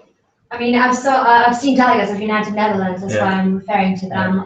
Cards, graphs, photos, hammer as well. Sorry? Hammer. What? Hammer. Oh, hammer. Exactly. So these type of props. Why? I would do it. I would do it. Some people use them. Sometimes it can be very effective. Like, I mean, if you're a small committee, you can bring graphs. If the printer that big enough, that's fine. But you're not giving a presentation, you're giving a speech. So be careful with using it. Okay, let's say, well, it's not exactly in the context of winning the conference, but having most of fun from it. If you are, for example, North Korea, well, you can be tempted to just make a bit of fun with the country, with its policy, praising supreme leader, and is it something that, well, chairs would be? Yes, but in moderation. Yeah. As I said, chairs love it when people are funny. But after the 10th time of saying the supreme leaders were awesome, we learned to ski, it gets kind of boring. And the risk that a lot of these countries, like Syria, often does the same. Iran is kind of the same. Colombia. What? Colombia. Colombia can do it. All these kind of stereotypical countries. Not really representing the country, but the kind of where the stereotype exists, people do it. And it can be funny for the first 2 times, but they often go overboard because they notice that people start laughing. They're like, "Oh, I should do this more." At one point, we say also show that you have a serious side and you can actually debate. What are common mistakes made by beginners?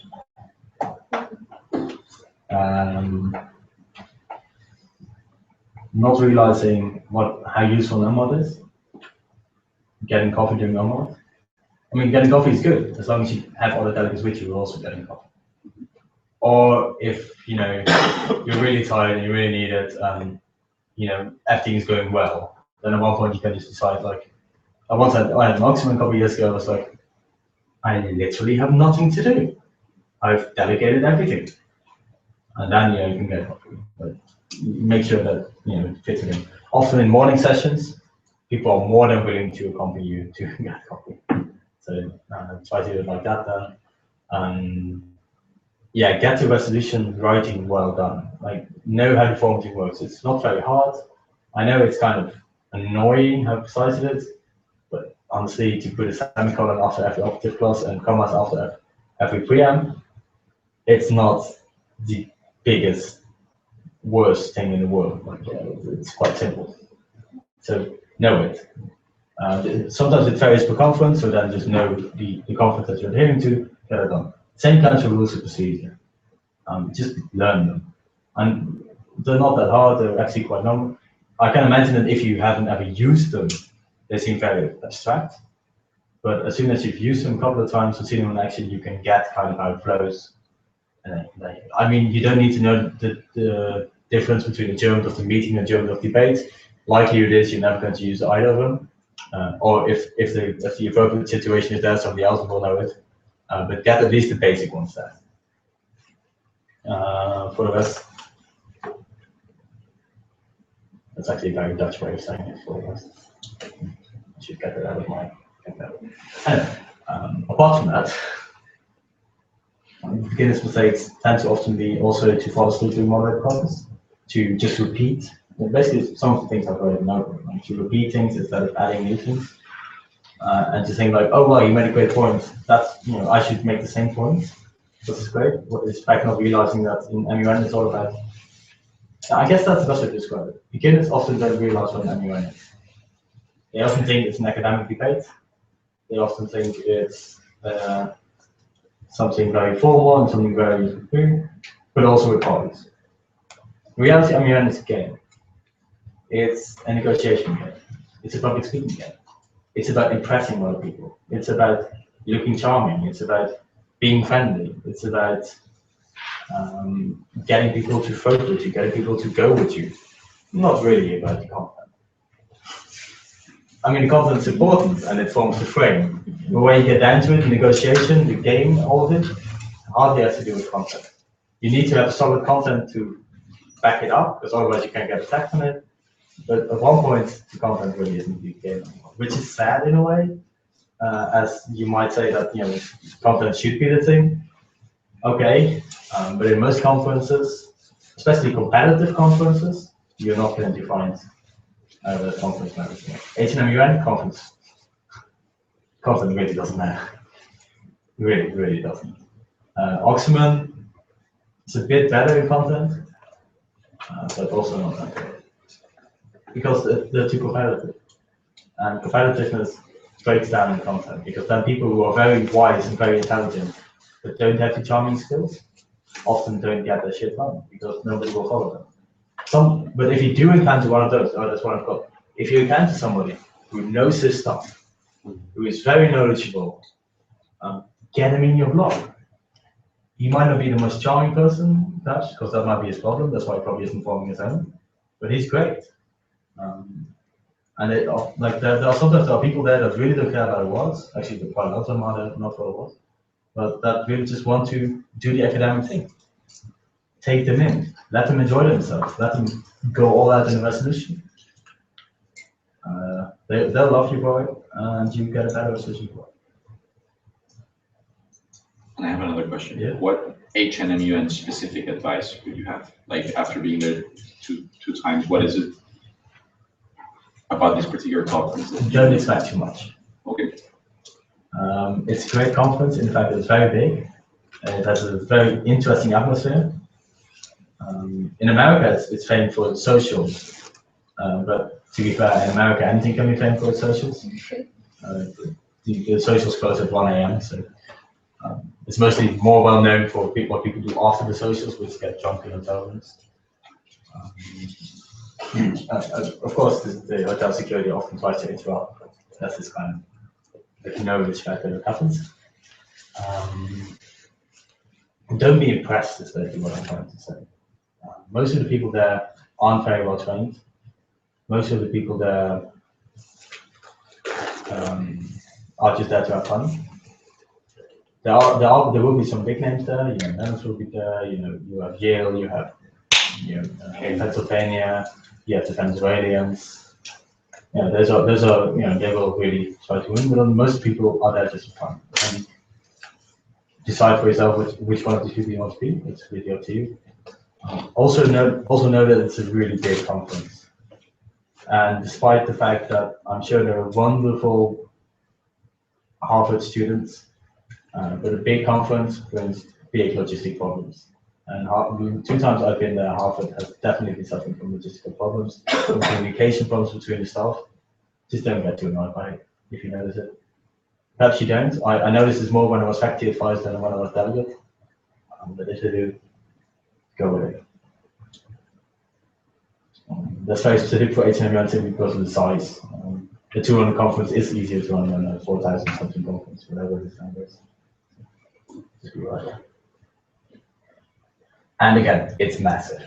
The opening ceremony will be, I don't know, I found like the first time I was there, it was an amazing experience. You had all these students all around the world shouting at each other, mostly shouting their country's name. The Venezuelan delegates switching between Venezuela, and the country they're representing. It's crazy, but it's really fun. Really interesting. All right. Thank you very much.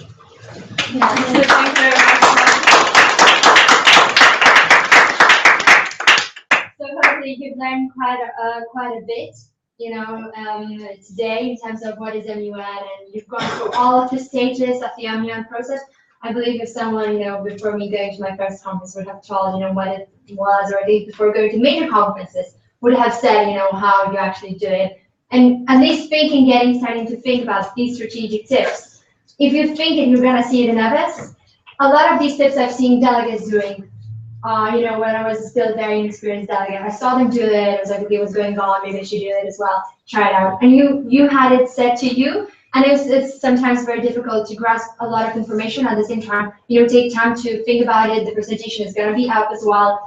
Think about it, see these things, and try to do them. Come to training sessions on Tuesday and try these strategic tips. A lot of people who haven't been here are gonna see this. Some of them won't. Try it out, how it works in practice, and see what works the best for you. like Tom said, we have like quite a few strategies, and there's in the middle, and everyone has to find their own strategy and stick to it, whatever works the best. If you're a very serious delegate and you try to make jokes, it's not going to work for you. At the same time, you know, if you're not too dramatic, don't be like that. So find whatever fits you, and it all has been here more than brilliantly, you know, described and taught to you in a short training compared with the half of a year that United Netherlands go for training, you know, to prepare for the conference. I really wanted to thank Tom, you know, for making the time available for us and teaching us. At the same time, for all of you who came today, and all of the people who have been hopefully following this with the live webcam, you know, not having to move outside of their rooms or their countries. So thank you very much for all of you who have attended this training session today.